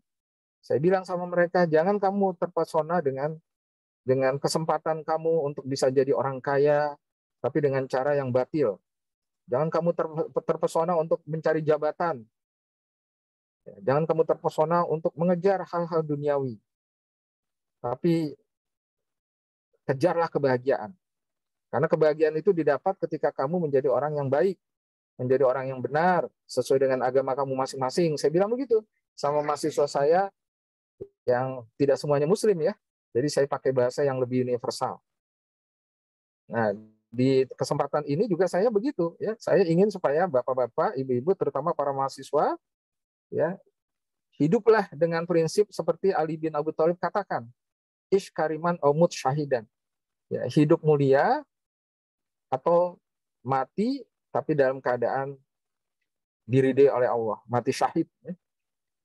Mati syahid itu bukan hanya mati karena di medan perang ya, terbunuh di medan perang, tapi mati syahid itu bisa juga dalam bentuk mati yang diridhoi oleh Allah. Ya, mati dalam kondisi husnul khotimah karena kita sedang dekat dengan Allah, sedang membela agama Allah. Nah, ini hidupnya mulia, kalaupun mati, matinya juga mulia. Nah, ini adalah harapan kita ya pada diri kita masing-masing.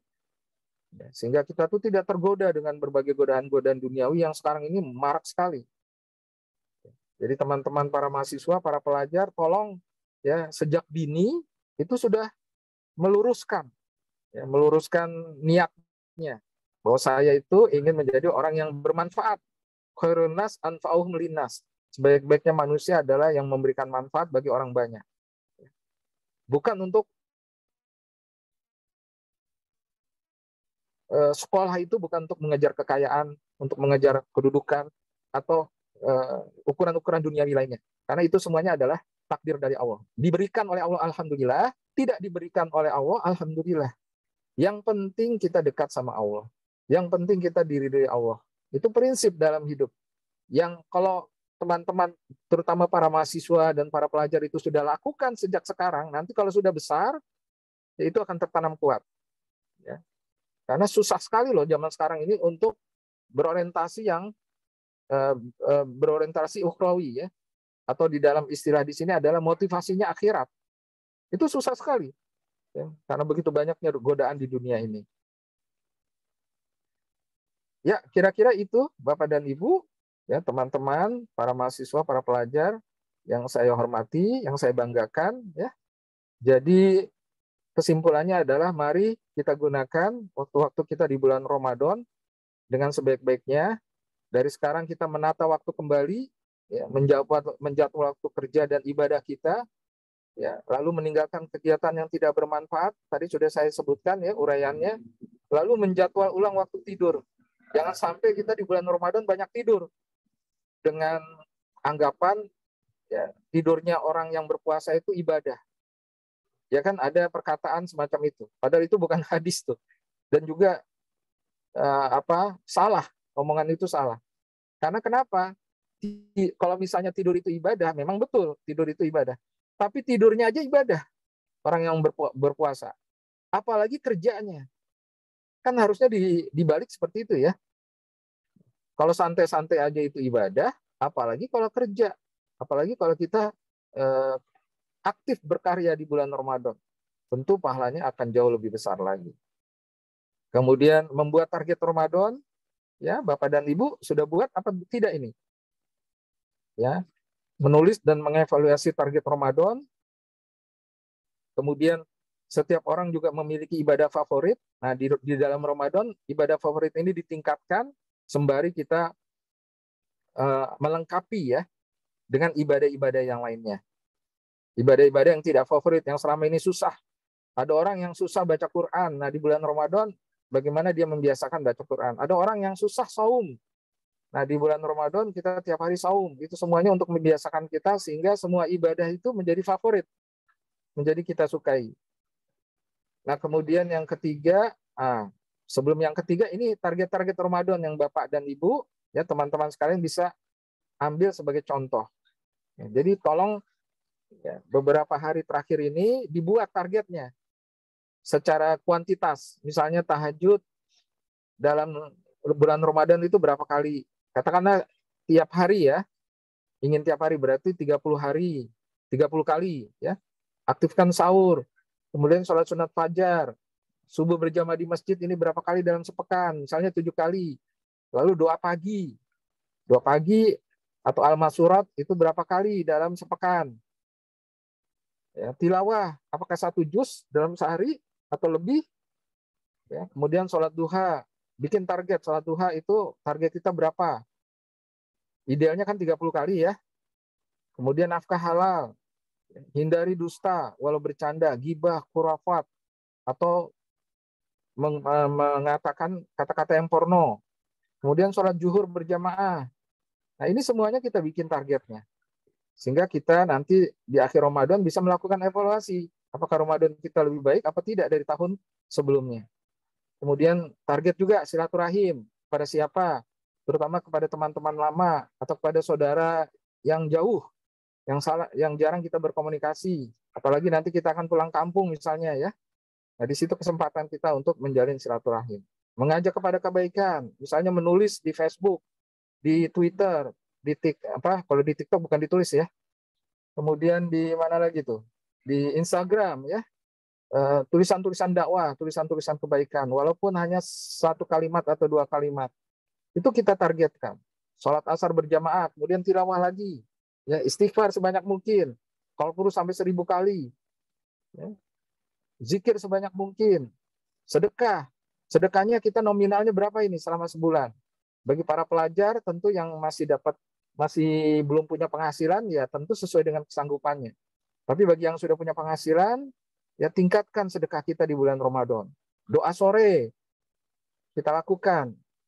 Doa sebelum berbuka karena ini mustajab disebutkan dalam hadis. Kemudian segera berbuka ya. Kemudian sholat maghrib berjamaah, tilawah, sholat tarawih dan seterusnya. Menghadiri majelis ilmu kita targetkan dalam sebulan Ramadan itu berapa kali? Seminggu ya, membaca hadis ya.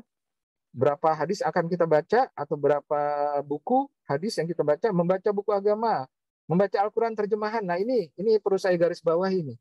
Betapa banyak kaum muslimin itu khotam Al-Qur'an. Khotam Al-Qur'an dalam bahasa Arab, tapi tidak pernah khotam Al-Qur'an dalam bahasa Indonesia. Dia tidak pernah selesai membaca terjemahan Al-Qur'an. Padahal dia buta huruf Al-Qur'an. Ya, kecuali kalau dia memang pandai berbahasa Arab. Dia tidak pandai berbahasa Arab, tapi nggak pernah baca terjemahan Al-Qur'an. Sehingga dia nggak ngerti isti Al-Qur'an sebagai hudan itu apa. Dan seumur hidup dia nggak pernah selesai membaca terjemahan Al-Qur'an. Lalu bagaimana dia mendapat hidayah dari Al-Qur'an? Kalau dia nggak ngerti Al-Qur'an itu isinya apa? Ya makanya kita tuntaskanlah membaca terjemahan Al-Qur'an di bulan Ramadan ini supaya kita mengerti isi Al-Qur'an itu apa sih sebetulnya. Ya, kemudian itikaf nanti di 10 hari terakhir. Lalu jangan lupa zakat, terutama zakat fitrah. Nah, ini target-target yang perlu kita lakukan. Saya percepat aja. Lalu ya, yang ketiga adalah meminimalkan gangguan kekhusyuan kita. Tadi sudah saya sebutkan, ya bagaimana kita berupaya untuk mengatur waktu-waktu kita. Ya, mengurangi nonton Netflix misalnya atau main game. Ya. HP kita matikan pada jam-jam tertentu, terutama jam-jam di mana kita makbul untuk beribadah, untuk berdoa, misalnya menjelang berbuka, ya, atau subuh, ya setelah subuh. Ya, kita matikan dulu HP kita supaya kita banyak ibadah. Lalu mengurangi gangguan-gangguan hiburan lainnya. Bahkan kalau perlu kita keluar untuk sementara dari grup-grup WA yang isinya kebanyakan bercanda, ya. Kita keluar dulu. Nanti di bulan Ramadan selesai, ya kita gabung lagi untuk menjalin silaturahim, ya, dengan semangat yang baru, ya. Terus memperbanyak zikir dan menahan pandangan agar terhindar dari godaan setan yang berujung nafsu syahwat, rasa malas, dan ingat lapar dan segala macam. Nah, ini kira-kira Bapak dan Ibu. Lalu gunakan juga momentum untuk bersama keluarga di bulan Ramadan ini. Karena kita punya waktu yang cukup, ya. Bahkan Allah seakan-akan menciptakan Ramadan ini memang sebagai syahrul usroh, ya, bulan untuk meningkatkan keharmonisan keluarga.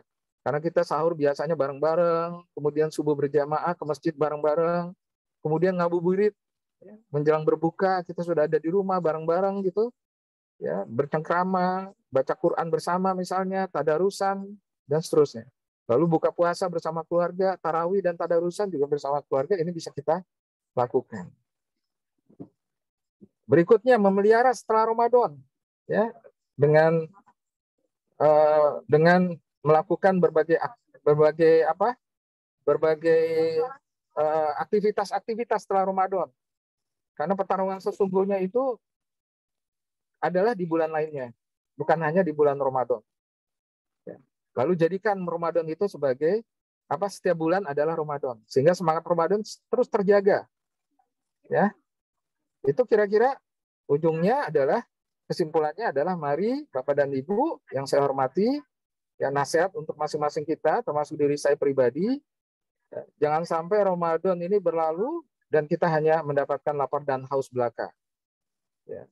Rasulullah bersabda, ya, kam min shaimin laisa lahu min siyamihi illa ju' wal atos. Betapa banyak orang yang berpuasa tetapi ia tidak mendapatkan apapun dari puasanya kecuali hanya lapar dan haus. Sungguh orang ini adalah orang-orang yang sangat-sangat merugi. Mari kita gunakan kesempatan emas kita di bulan Ramadan ini dengan sungguh-sungguh mengisi waktu-waktu kita dengan ibadah yang ikhlas dan khusyuk. Demikian yang bisa saya sampaikan. Mohon maaf apabila ada hal yang kurang berkenan. Billahi taufiq hidayah. Wassalamualaikum warahmatullahi wabarakatuh.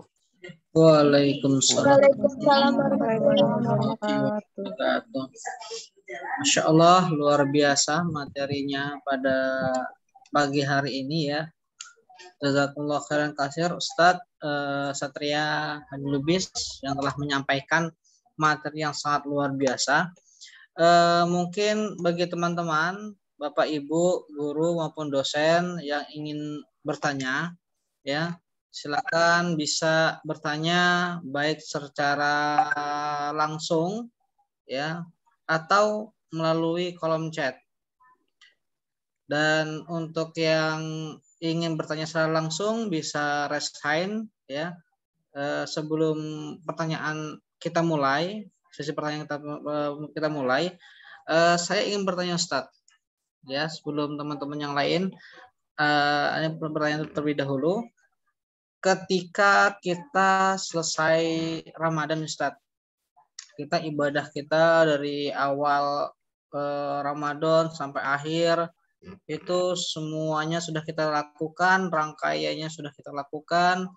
Kemudian setelah Ramadan ada nggak, Ustadz, ciri-ciri ibadah kita itu diterima oleh Allah Subhanahu wa taala? Bagaimana ketika Allah Subhanahu wa taala menerima ibadah kita, dan ketika itu setelah Ramadan kita tahu bahwasanya itu adalah ibadah yang Allah terima, Ustaz. Ada nggak, Ustaz? Masya Allah. Ini pertanyaannya sangat menarik dari Ustadz Idrus Afandi nih sebagai moderator kita. Kayaknya beliau memang sungguh-sungguh nih ya, insya Allah, untuk mengisi Ramadan.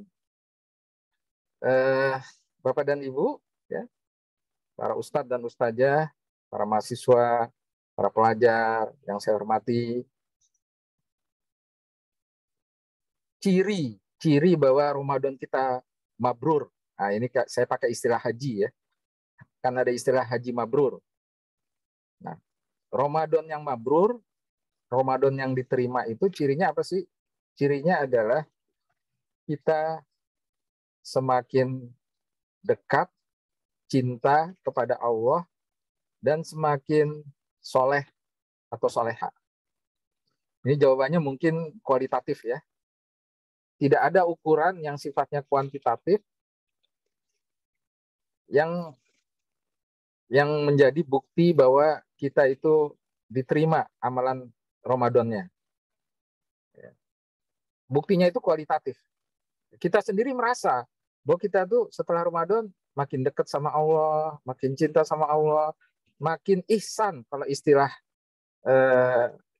dalam hadis itu, ihsan itu adalah seakan-akan beribadahlah kamu seakan-akan melihat Allah. Tapi kalau engkau tidak bisa melihat Allah, yakinlah bahwa Allah melihatmu. Itu kan pengertian ihsan menurut Nabi kita Muhammad SAW dalam hadis riwayat Bukhari Muslim itu. Jadi patokannya adalah kita merasa makin cinta sama Allah, makin dekat kepada Allah. Dan bukti kedekatan kecintaan kita kepada Allah, makin banyak ibadah kita. Yang tadinya nggak sempat untuk baca Quran tiap hari, sekarang sempat. Setelah Ramadan kita sempat baca Quran. Yang tadinya jarang duha, sekarang duhanya bertambah. Yang tadinya nggak pernah tahajud, sekarang tahajudnya dilakukan. Yang tadinya nggak pernah saum sunnah, sekarang saum sunnah. Walaupun mungkin tidak setiap pekan ya, kan ada setiap pekan itu saum Senin Kamis. Tapi yang penting ada bertambah ya amalan ibadah kita. Kemudian amalan soleh kita secara umum juga bertambah. Kita makin baik, kita makin dicintai orang banyak, disukai oleh orang banyak ya, karena kita semakin memberikan manfaat bagi lingkungan. Nah itulah tanda haji kita, Ramadan kita mabrur. Sama seperti haji mabrur. Saya kan sudah haji juga, alhamdulillah ya. Jadi tanda orang yang haji mabrur itu bukan ketika pulang dia bawa oleh-oleh yang banyak, ya. Atau ketika pulang dia dipanggil Pak Haji. Bukan itu tanda haji mabrur. Tanda haji mabrur adalah ketika dia pulang, ya, dia menjadi lebih soleh dan soleha. Kalau perempuan kan hajah ya, berarti dia menjadi lebih soleha. Begitu juga ada yang bertanya, apa tanda-tanda saya mendapatkan malam Qadar atau malam Lailatul Qadar? Itu tandanya apa Ustadz? Tandanya sama. Setelah kita menerima atau mendapatkan malam Lailatul Qadar, maka kita tuh semakin soleh dan soleha. Ya. Nggak benar, keliru kalau ada orang mengatakan, alhamdulillah saya dapat malam Lailatul Qadar karena saya kemarin ibadah, langit sejuk, kemudian saya merasakan ketenangan. Setelah Ramadan berlalu, dia balik lagi dengan perbuatan-perbuatannya yang buruk. Berarti dia tidak menerima malam Lailatul Qadar. Itu hanya sugesti dia saja bahwa dia menerima malam Lailatul Qadar. Karena bukti menerima malam Lailatul Qadar, mendapatkan Lailatul Qadar itu adalah kesolehan dan kesolehan kita bertambah. Ya tadi ya, kedekatan kita kepada Allah, kecintaan kita kepada Allah semakin bertambah dan semakin bertambah juga ibadah kita dan amal soleh kita. Itu bukti ya Ramadan kita diterima. Kira-kira itu ya, Ustadz Idrus. Siap Ustadz. Ini ada pertanyaan Ustadz di kolom chat Ustadz. Ya. Assalamualaikum. Ini dari kepala sekolah ini kalau nggak salah Ustadz. Masya Allah. Ya. Assalamualaikum Ustadz. Mohon maaf Ustadz. Bagaimana pendapat Ustadz dan sarannya nih terkait dengan sekolah atau instansi yang membuat program targetan ibadah agar anak atau mahasiswa itu rajin mengisi dan meningkatkan ibadah. Sehingga untuk meningkatkan motivasi tersebut dibuatlah buku targetan ibadah yang akan dimasukkan dalam nilai mata pelajaran agama. Nah, menurut Ustadz, ini bagaimana Ustadz? Apakah bisa menjadi ibadah atau bagaimana, sehingga kan ini bahasanya memaksakan gitu ya bahasanya. Apakah menjadi sebuah hal yang baik atau sesuatu yang tidak pas seperti itu? Mohon sarannya Ustadz. Terima kasih atas pertanyaannya. Dari Pak siapa atau Ibu siapa? Saya Dari tidak. Ibu Maya. Dari Ibu Maya ya. Oke, terima kasih Ibu Maya atas pertanyaannya. Jadi ikhlas itu ada dua macam. Ikhlas yang rela dan ikhlas yang terpaksa. Selama ini kita keliru kalau mengatakan ikhlas itu harus rela. Ikhlas itu bahkan kebanyakan ikhlas ya, itu perlu dipaksa. Contoh, sholat subuh. Kebanyakan kita sholat subuh itu memaksa diri untuk bangun. Betul nggak, Pak Idris ya? Kalau Pak Idris mungkin udah nggak memaksa lagi ya. Betul, tapi banyak di antara kita, apalagi anak-anak kita tuh bangun subuhnya susah, sehingga harus memaksa diri. Nah, memaksa diri untuk sholat subuh dalam rangka melaksanakan perintah Allah, itu ikhlas nggak? Jawabannya ikhlas. Seperti itu.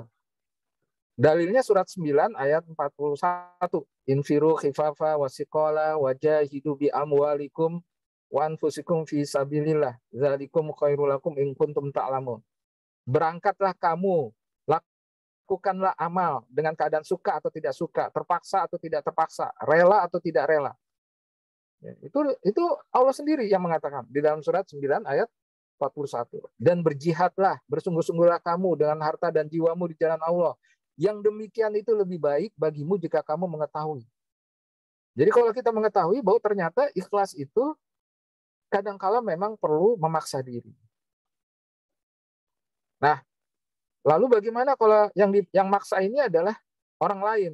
Misalnya orang tua kita memaksa kita untuk sholat, atau guru-guru kita ya memaksa kita untuk melaksanakan ibadah yaumiyah, lalu dilaporkan. Ya. Maka jawabannya adalah itu sarana untuk membiasakan ibadah. Idealnya itu kita ya ibadahnya itu betul-betul rela. Jadi merasakan itu sebagai kebutuhan kita sholat, sehingga kita nggak usah disuruh-suruh udah bangun untuk sholat subuh. Kita nggak usah disuruh-suruh udah melakukan baca Quran, tilawah. Itu idealnya. Tapi kita paham bahwa tidak semua manusia itu memiliki kerelaan untuk melaksanakan perintah-perintah Allah. Termasuk anak-anak kita nih, yang masih belum dewasa, yang pemikirannya masih mudah tergoda dengan berbagai godaan dunia, sehingga memilih nonton Netflix misalnya, atau nonton YouTube daripada baca Quran. Nah, kepada mereka ini kewajiban lingkungan yang lebih mengerti, yang lebih paham terhadap agama, yakni ustadz kita, guru-guru kita, dosen-dosen kita itu mengkondisikan, ya, melakukan kegiatan-kegiatan yang sifatnya rekayasa atau dibuat ya, untuk membuat anak-anak murid kita itu beradaptasi dengan kebiasaan-kebiasaan baru. Jadi pendapat saya, dan mungkin banyak pendapat dari ustadz-ustadz yang lainnya juga, ini adalah kegiatan yang bagus dan perlu dijadikan sebagai kebiasaan atau peraturan yang terus-menerus ada di sekolah kita, termasuk di sekolah Bapak dan Ibu sekalian. Ya, jadi kepada anak-anak murid kita ya, para mahasiswa dan para pelajar itu tolong diterima program itu dengan sukacita. Itu cara belajar. Belajar itu adalah perubahan perilaku intinya. Dan perubahan perilaku itu biasanya diawali dengan keterpaksaan. Ya, nggak ada orang berubah perilakunya tiba-tiba langsung senang gitu. Sama seperti saya, ya Bapak dan Ibu sekalian juga begitu kan. Awalnya dulu ketika kecil sholat susah, tapi lama-kelamaan karena sudah jadi kebiasaan, lama-lama malah jadi kebutuhan. Nah, begitu juga anak-anak kita yang masih belum dewasa, yang masih perlu yang masih perlu dibimbing ya, supaya mereka paham bahwa hidup ini semata-mata untuk beribadah kepada Allah. Wa ma khalaqtul jinna wal insa illa liya'budun. Dan tidaklah diciptakan jin dan manusia kecuali untuk beribadah. Kenapa kita disuruh beribadah? Karena itulah cara kita bahagia. Nggak mungkin manusia bisa bahagia dengan hiburan-hiburan, ya. Karena hati kita punya Allah. Allah yang lebih tahu bagaimana membuat hati kita bahagia. Nah, kita nih kadang-kadang bandel. Sudah dikasih petunjuk Al-Qur'an, ya, sudah dibimbing oleh Allah untuk banyak zikir, ya, ala bizikrillahi tatmainnul qulub, kecuali hanya dengan zikir kamu bisa bahagia, tapi malah kita cari kebahagiaan dengan cara-cara yang lain, bahkan maksiat. Ya, kita beranggapan kita bisa kaya, kita bisa bahagia. Ya, dengan kekayaan kita bisa bahagia, dengan jabatan kita bisa bahagia, dengan pacaran misalnya kita bisa bahagia, padahal itu semuanya justru malah menjauhkan kita dari kebahagiaan yang sejati. Nah, supaya anak-anak murid kita itu bisa mendapatkan kebahagiaan sejati, ya, maka perlu dibimbing. Salah satu metode pembimbingan itu adalah ya, mengkondisikan mereka dengan kebiasaan-kebiasaan baru. Jadi kebiasaan-kebiasaan ibadah yang terkesan memaksa, tapi sebetulnya untuk kebaikan mereka sendiri.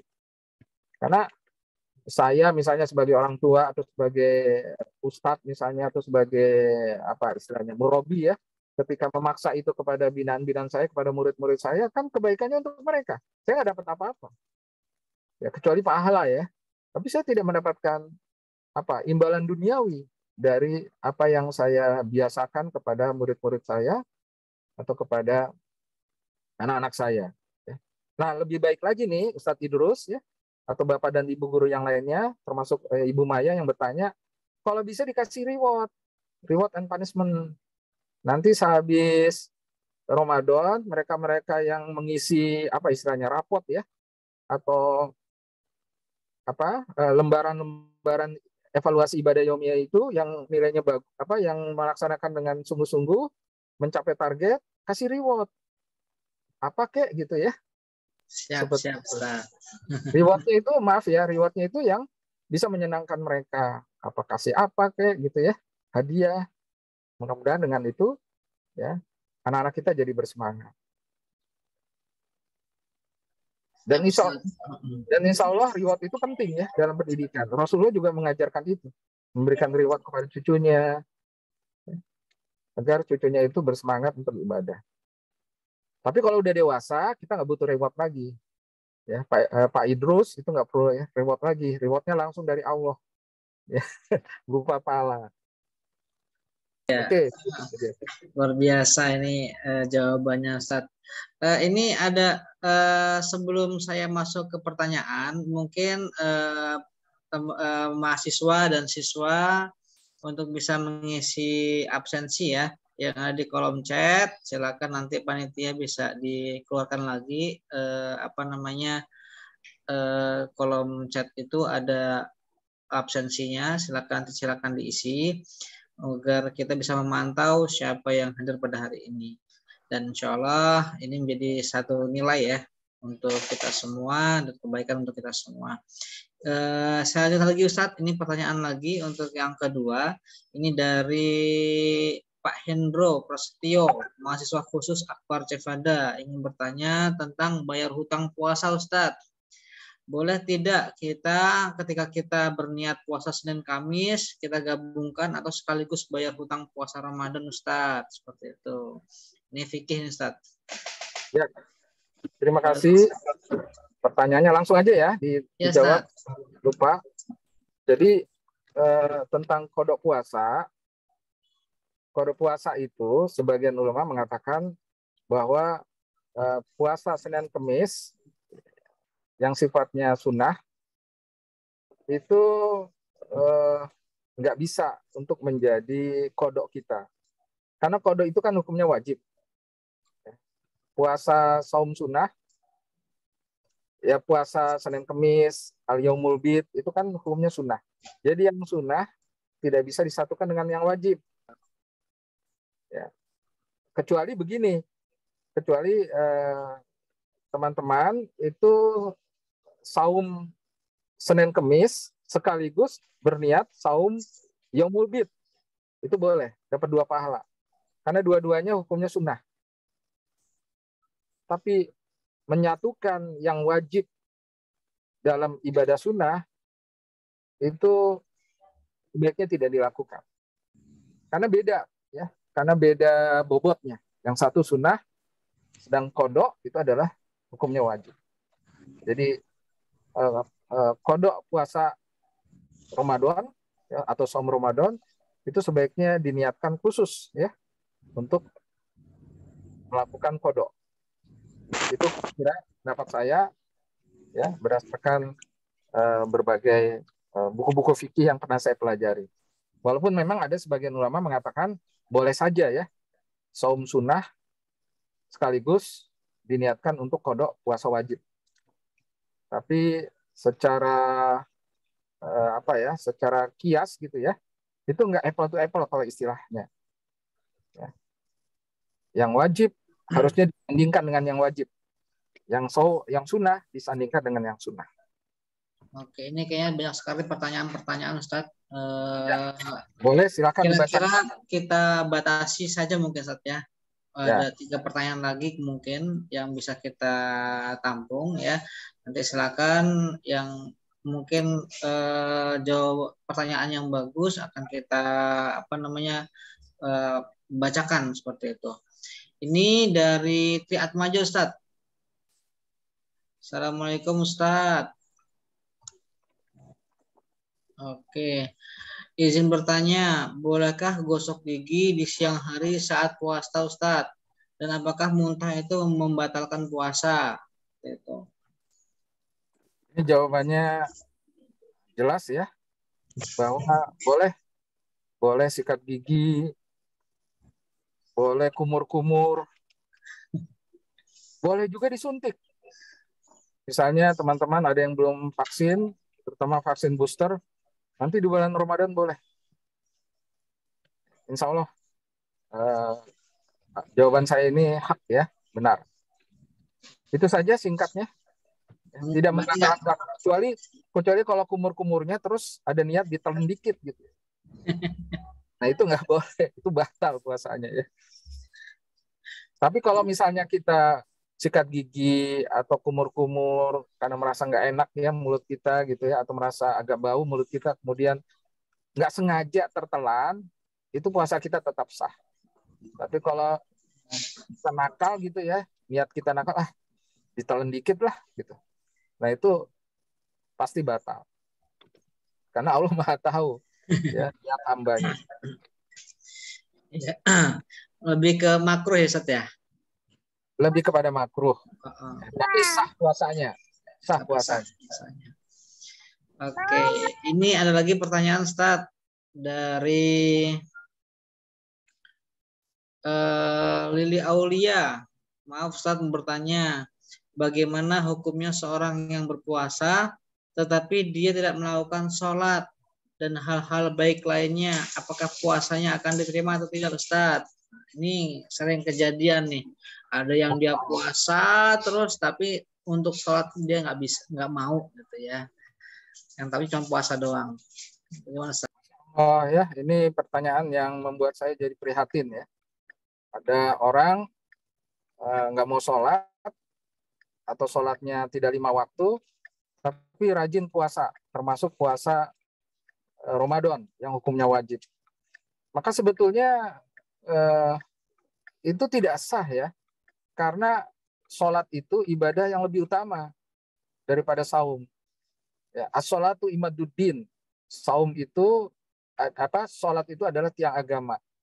Di dalam hadis lain dikatakan sholat itu adalah amal yang pertama kali diperiksa. Kalau misalnya sholatnya tertolak karena banyak jebolnya gitu, ya, banyak ditinggalkan atau bahkan sama sekali tidak sholat, maka amalan-amalan lainnya itu tertolak. Ya, itu hadisnya sahih. Oleh sebab itu hati-hati bagi mereka yang berani meninggalkan sholat. Karena sholat itu adalah, ya, ibadah puncak, ya, di dalam Islam. Di dalam arkanul Islam itu kan sholat itu menjadi kewajiban setelah syahadat. Ya, rukun Islam itu kan pertama syahadat, yang kedua adalah sholat. Nah, tapi ya kepada mereka yang hanya maunya maunya saum tapi nggak mau sholat, ya nggak apa-apa juga, silakan aja. Walaupun kita tahu ya bagaimana nilainya, tapi biarkan aja. Anggap aja itu seperti anak kecil. Anak kecil itu kan juga belajar puasa. Puasanya setengah hari kan? Ya. Apakah puasa setengah hari itu dapat pahala? Ya tentu dapat. Tapi pahalanya tidak sebesar mereka yang puasanya 1 hari. Apalagi kalau anak kecil kan pahalanya itu bukan untuk dirinya, tapi untuk orang tuanya. Karena anak kecil itu suci ya, tidak dapat pahala, tidak dapat dosa. Kalau dia berbuat baik, ya termasuk saum setengah hari, maka yang dapat pahalanya itu adalah orang tuanya. Kalau dia berbuat dosa, maka yang berdosa adalah orang tuanya. Kan begitu ya, kaidah mereka bagi mereka yang belum akil balik. Nah, jadi saya ulangi kembali ya, kita nasihati dengan nasihat yang sungguh-sungguh mereka yang masih meninggalkan sholat tapi sudah melaksanakan saum. Kita nasihati sungguh-sungguh bahwa saumnya itu sangat-sangat berkurang nilainya. Ya. Kira-kira begitu. Ustaz Idrus, saya kembalikan. Halo, terdengar suara saya? Oh iya, dengar Ustaz. Afwan tadi ke mute. Oke, ini terakhir Ustaz pertanyaannya. Izin bertanya Ustaz dari Putri Melinda. Saya pernah membaca hadis Ustaz terkait dengan sholat yang mana disebutkan apabila meninggalkan sholat asar, maka amalan hari itu yang kita kerjakan akan sia-sia atau terhapus. Bagaimana pendapat Ustaz? Terima kasih. Jadi ketika kita meninggalkan sholat, maka kita berdosa besar. Itu sepakat para ulama. Karena sekali lagi sholat itu adalah tiang agama. Meninggalkan sholat itu berarti merubuhkan agama. Ya. Rumah tanpa tiang kan akan rubuh. Begitu juga pribadi tanpa tiang sholat, maka kepribadian Islamnya rubuh. Oleh sebab itulah satu-satunya ibadah yang nggak boleh ditinggalkan itu sholat. Ya kan? Saum bisa ditinggalkan. Misalnya wanita yang kena haid itu bisa meninggalkan saum wajib ya, saum Ramadan. Haji juga bisa ditinggalkan bagi mereka yang tidak mampu. Zakat itu bisa ditinggalkan, ya, zakat mal ya bagi mereka yang masih termasuk mustahik, seperti itu. Tapi sholat itu nggak boleh ditinggalkan. Bahkan dalam keadaan kita sakit, ya sholat itu tetap wajib dilakukan. Nggak bisa berdiri, tetap wajib sholat dalam keadaan duduk atau berbaring. Ya, sholat itu hanya boleh ditinggalkan kalau kita sudah gila, ya sudah tidak bisa berpikir. Kalau orang tua itu berarti kalau sudah demensia alias pikun, ya, atau karena lupa. Misalnya kita sibuk bekerja akhirnya lupa, lalu meninggalkan sholat asar, maka kita tidak berdosa. Asal betul-betul lupa ya, jangan diniatkan lupa. Asal betul itu kita nggak berdosa. Tapi setelah ingat langsung kita qodho. Langsung kita sholat, ya sholat qodho terhadap sholat yang kita tinggalkan. Apakah itu di waktu maghrib kalau ingatnya maghrib, atau di waktu isya kalau ingatnya isya.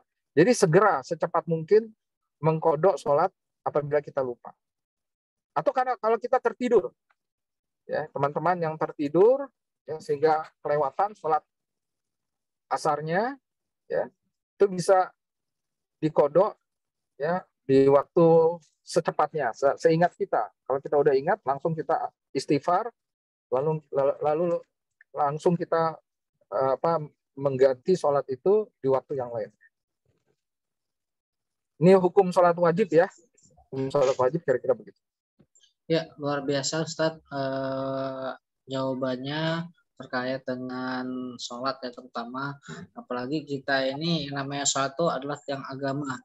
Dan amalan yang pertama kali dihisab itu adalah sholat. Dan Rasulullah diberikan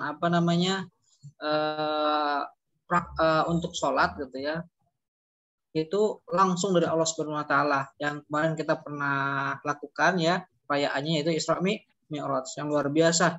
Itu langsung Allah sendiri yang menugaskan Rasulullah ya, dan Allah bertemu dengan Rasulullah untuk menugaskan Rasulullah terkait dengan sholat. Berarti ini benar-benar luar biasa dan kita harapannya jangan sampai ya meninggalkan sholat satupun. Walaupun meninggalkan itu karena tidak sengaja dan kita bisa qada ya Ustaz, insyaallah. Jazakumullah khairan katsir Ustaz atas materinya. Mungkin ini minta closing statement ya Ustaz buat apa namanya Bapak Ibu guru dan dosen serta mahasiswa yang hadir pada hari ini Ustaz. Apa yang bisa kita dapatkan Ustaz? Closing statement saya. Mendengar suara saya? Masih ya? Ya, closing statement saya adalah Ustadz Ardiansah dan kawan-kawan yang menjadi pembina, dosen atau guru-guru berarti sudah memenuhi prinsip menjadi manusia terbaik di dunia. Wa man ahsanu qawlan mimman da'a ila Allah wa amila sholihan wa qala innani minal muslimin. Siapakah yang lebih baik perkataannya dan perbuatannya kecuali mereka yang senantiasa mengajak orang lain berdakwah. Jadi Bapak dan Ibu ya yang ada di yayasan yang kita sama-sama cintai ini itu sudah on the track. Jangan kemana-mana lagi. Jadi pendidik itu adalah profesi tertinggi seorang manusia di mata Allah. Tadi dalilnya ya, surat 41 ayat 33. Ya, bahkan itu adalah cara mengisi waktu yang terbaik.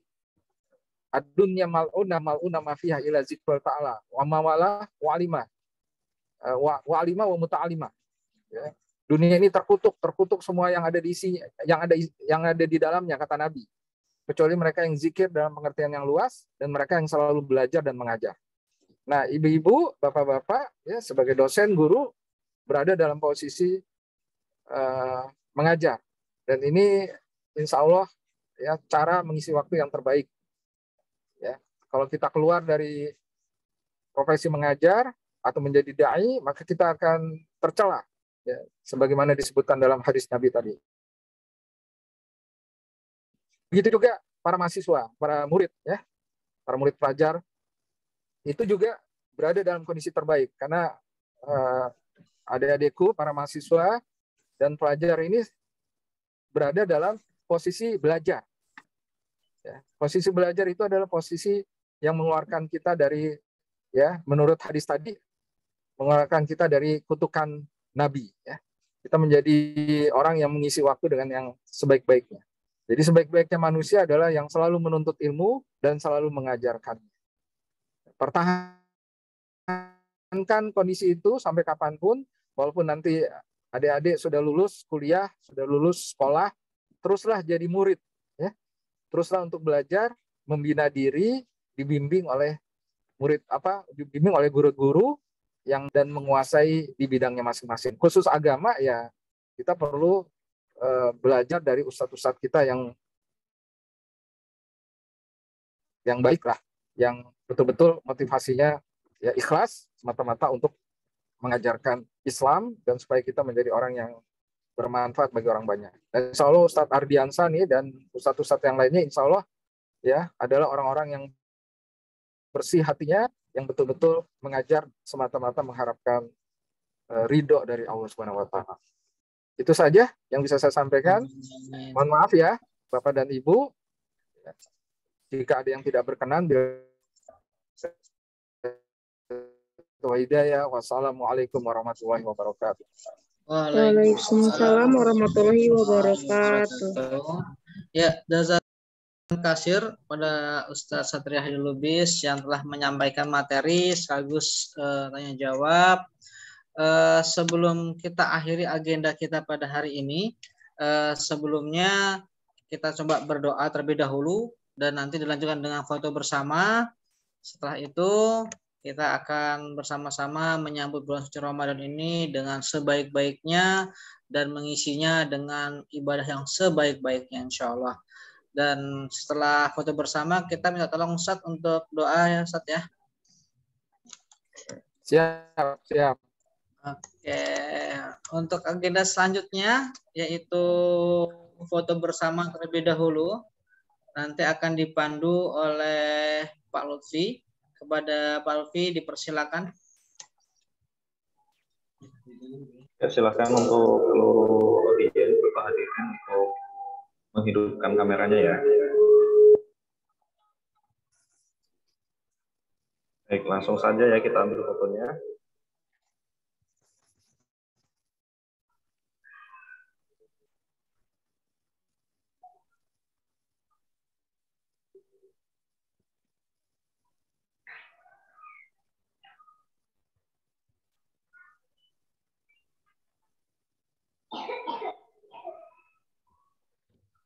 Sudah belum?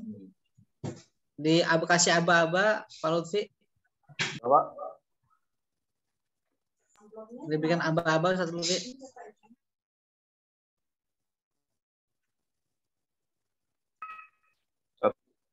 satu, dua, tiga. Sekali lagi ya Pak. Ya, slide kedua. 1, 2, 3. Baik, udah diambil semua Pak Idrus. Baik, terima kasih Pak Lutfi. Oke. Untuk selanjutnya kita akan berdoa. Semoga doa ini memberikan sebuah keberkahan kita pada hari ini. Dan semoga juga kita bisa masuk ke bulan suci Ramadan dan mendapatkan keberkahan dari bulan suci Ramadan. Kepada Ustadz Hadi Lubis, dipersilakan. Ya, terima kasih. Mari Bapak dan Ibu, Ustadz dan Ustazah, para mahasiswa dan pelajar yang dirahmati Allah Subhanahu wa taala, kita tutup kajian tarikh Ramadan kita dengan sama-sama berdoa. Ini mohon maaf, saya dalam perjalanan, jadi kameranya goyang-goyang. Saya matikan aja ya, supaya nggak pusing. Bapak-bapak, ibu melihat gambar saya. Saya sedang menuju kepada acara lain. Ya, mari kita doa dengan mengawalinya membaca suratul Fatihah. Ala haziniyah Al-Fatihah. A'udzubillahi minasyaitonirrajim. Bismillahirrahmanirrahim. Alhamdulillahirabbil alamin, arrahmanirrahim, maliki yaumiddin, iyyaka na'budu wa iyyaka nasta'in. Ihdinas siratal mustaqim. Shiratal ladzina an'amta 'alaihim ghairil maghdubi 'alaihim waladdallin. Amin. Allahumma malikal mulki tutil mulka man tasya wa tanzul mulka mimman tasya wa tu'izzu man tasya wa tuzillu man tasya biyadikal khair innaka ala kulli syai'in qadir tulijul laila fin nahari wa tulijun nahara fil lail wa tukhrijul hayya minal maiti wa tukhrijul mayyita minal hayy wa tarzuqu man tasya bighairi hisab. Ya Allah, ya Rabb kami, Engkau yang Maha Pengasih lagi Maha Penyayang, berikanlah kami kemampuan untuk senantiasa mengambil hikmah di dalam hidup ini. Berikanlah kami kemampuan untuk selalu meningkatkan iman dan ketakwaan kami kepadamu, ya Allah. Jadikanlah kami orang-orang yang selalu berbuat kebaikan. Jadikanlah kami menjadi orang-orang yang selalu memberikan manfaat pada lingkungan kami. Karena kami tahu, khairun nas anfa'uhum linnas, sebaik-baiknya manusia adalah yang paling bermanfaat bagi lingkungannya. Ya Allah, ya Rabb kami, berkailah kami di bulan Rajab dan Sya'ban, dan sampaikanlah kami di dalam bulan Ramadan. Allahumma barik lana fi Rajab wa Sya'ban wa balikna Ramadan. Allahumma barik lana fi Rajab wa Sya'ban wa balikna Ramadan. Allahumma barik lana fi Rajab wa Sya'ban wa balikna Ramadan. Sungguh kami akan merasa rugi ya Allah apabila kami tidak bisa menikmati berbagai keberkahan di dalam bulan Ramadan tahun 1443 Hijriah. Oleh sebab itu ya Allah, sampaikanlah kami di dalam bulan Ramadan, dan akhirilah kami di dalam bulan Ramadan menjadi orang-orang yang baru, menjadi orang-orang yang Engkau ampuni dosa-dosanya, sebagaimana sabda Nabi-Mu, man shoma Ramadan imanan wa ihtisaban ghufira lahu ma taqaddama min dzambi. Allahumma barik lana, Allahumma rabbana ighfir lana dzunubana wa israfana fi amrina wa tsabbit aqdamana fansurna 'alal qaumil kafirin. Rabbana hab lana min azwajina wa dzurriyyatina qurrata a'yunin waj'alna lil muttaqina imama. Rabbana ighfir lana wa liwalidayya warhamhuma kama rabbayana shaghira. Rabbana atina fid dunya hasanah wa fil akhirati hasanah wa qina adzabannar. Wassalamu ala nabiyyina Muhammadin wa ala alihi washabihi wasallim. Subhana rabbika rabbil izzati amma yasifun. Wassalamun alal mursalin walhamdulillahi rabbil alamin. Wassalamualaikum warahmatullahi wabarakatuh. Waalaikumsalam warahmatullahi wabarakatuh. Demikianlah agenda kita pada hari ini dengan ditutup dengan doa bersama. Semoga kita semua diberikan kemudahan oleh Allah Subhanahu wa taala untuk masuk ke bulan suci Ramadan dan dimudahkanlah dan kita sama-sama berdoa semoga Allah mudahkan kita untuk beribadah kepada Allah Subhanahu wa taala dengan maksimal dan optimal dan kita kembali kepada fitrahnya insyaallah. Amin ya rabbal alamin. Untuk menyingkat agenda kita pada hari ini ya, terima kasih banyak kepada Ustadz Haji Lubis yang sudah mau ya meluangkan waktunya dan juga berbagai kesibukannya pada hari ini bisa hadir bersama-sama kami dengan memberikan pencerahan-pencerahan yang luar biasa pada hari ini insyaallah.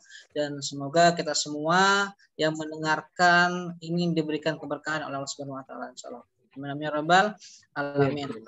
Kita akhiri agenda kita pada siang hari ini ya, karena sudah pukul 12.28 dengan melafal lafaz hamdalah. Alhamdulillahirabbil alamin. Dan disempurnakan dengan doa kafaratul majelis. Subhanakallahumma wa bihamdika asyhadu an la ilaha illa anta astaghfiruka wa atubu ilaik. Saya pribadi mohon maaf apabila ada kesalahan dalam ucapan, perbuatan selama saya menjadi MC. Saya mohon maaf yang sebesar-besarnya. Akhir kalam, wabillahi taufiq wal hidayah. Wassalamualaikum warahmatullahi wabarakatuh. Waalaikumsalam warahmatullahi wabarakatuh. Terima kasih Ustaz. Ustaz Haji Lubis, syukran jazakallahu khair Ustaz. Terima kasih semuanya. Jazakumullah khairan. Pak Salahuddin semuanya ya. Doakan ya. Mudah-mudahan saya suatu ketika bisa main-main ya ke Amin. tempatnya sekalian. Ya. Oke. Saya izin ya. Jazakallah Ustaz. Ya Ustaz. Assalamualaikum warahmatullahi wabarakatuh. Waalaikumsalam warahmatullahi wabarakatuh. Baik, kita semua bisa live Zoom, silakan. Terima kasih Pak semuanya, Pak Salahuddin, Bu Maya, semuanya, Pak Udi. Terima kasih Pak. Ya, terima kasih semua ya, Lutfi, semuanya. Terima kasih Ibu Bapak. Assalamualaikum. Waalaikumsalam. Makasih Bu Ida. Semuanya juga terima kasih.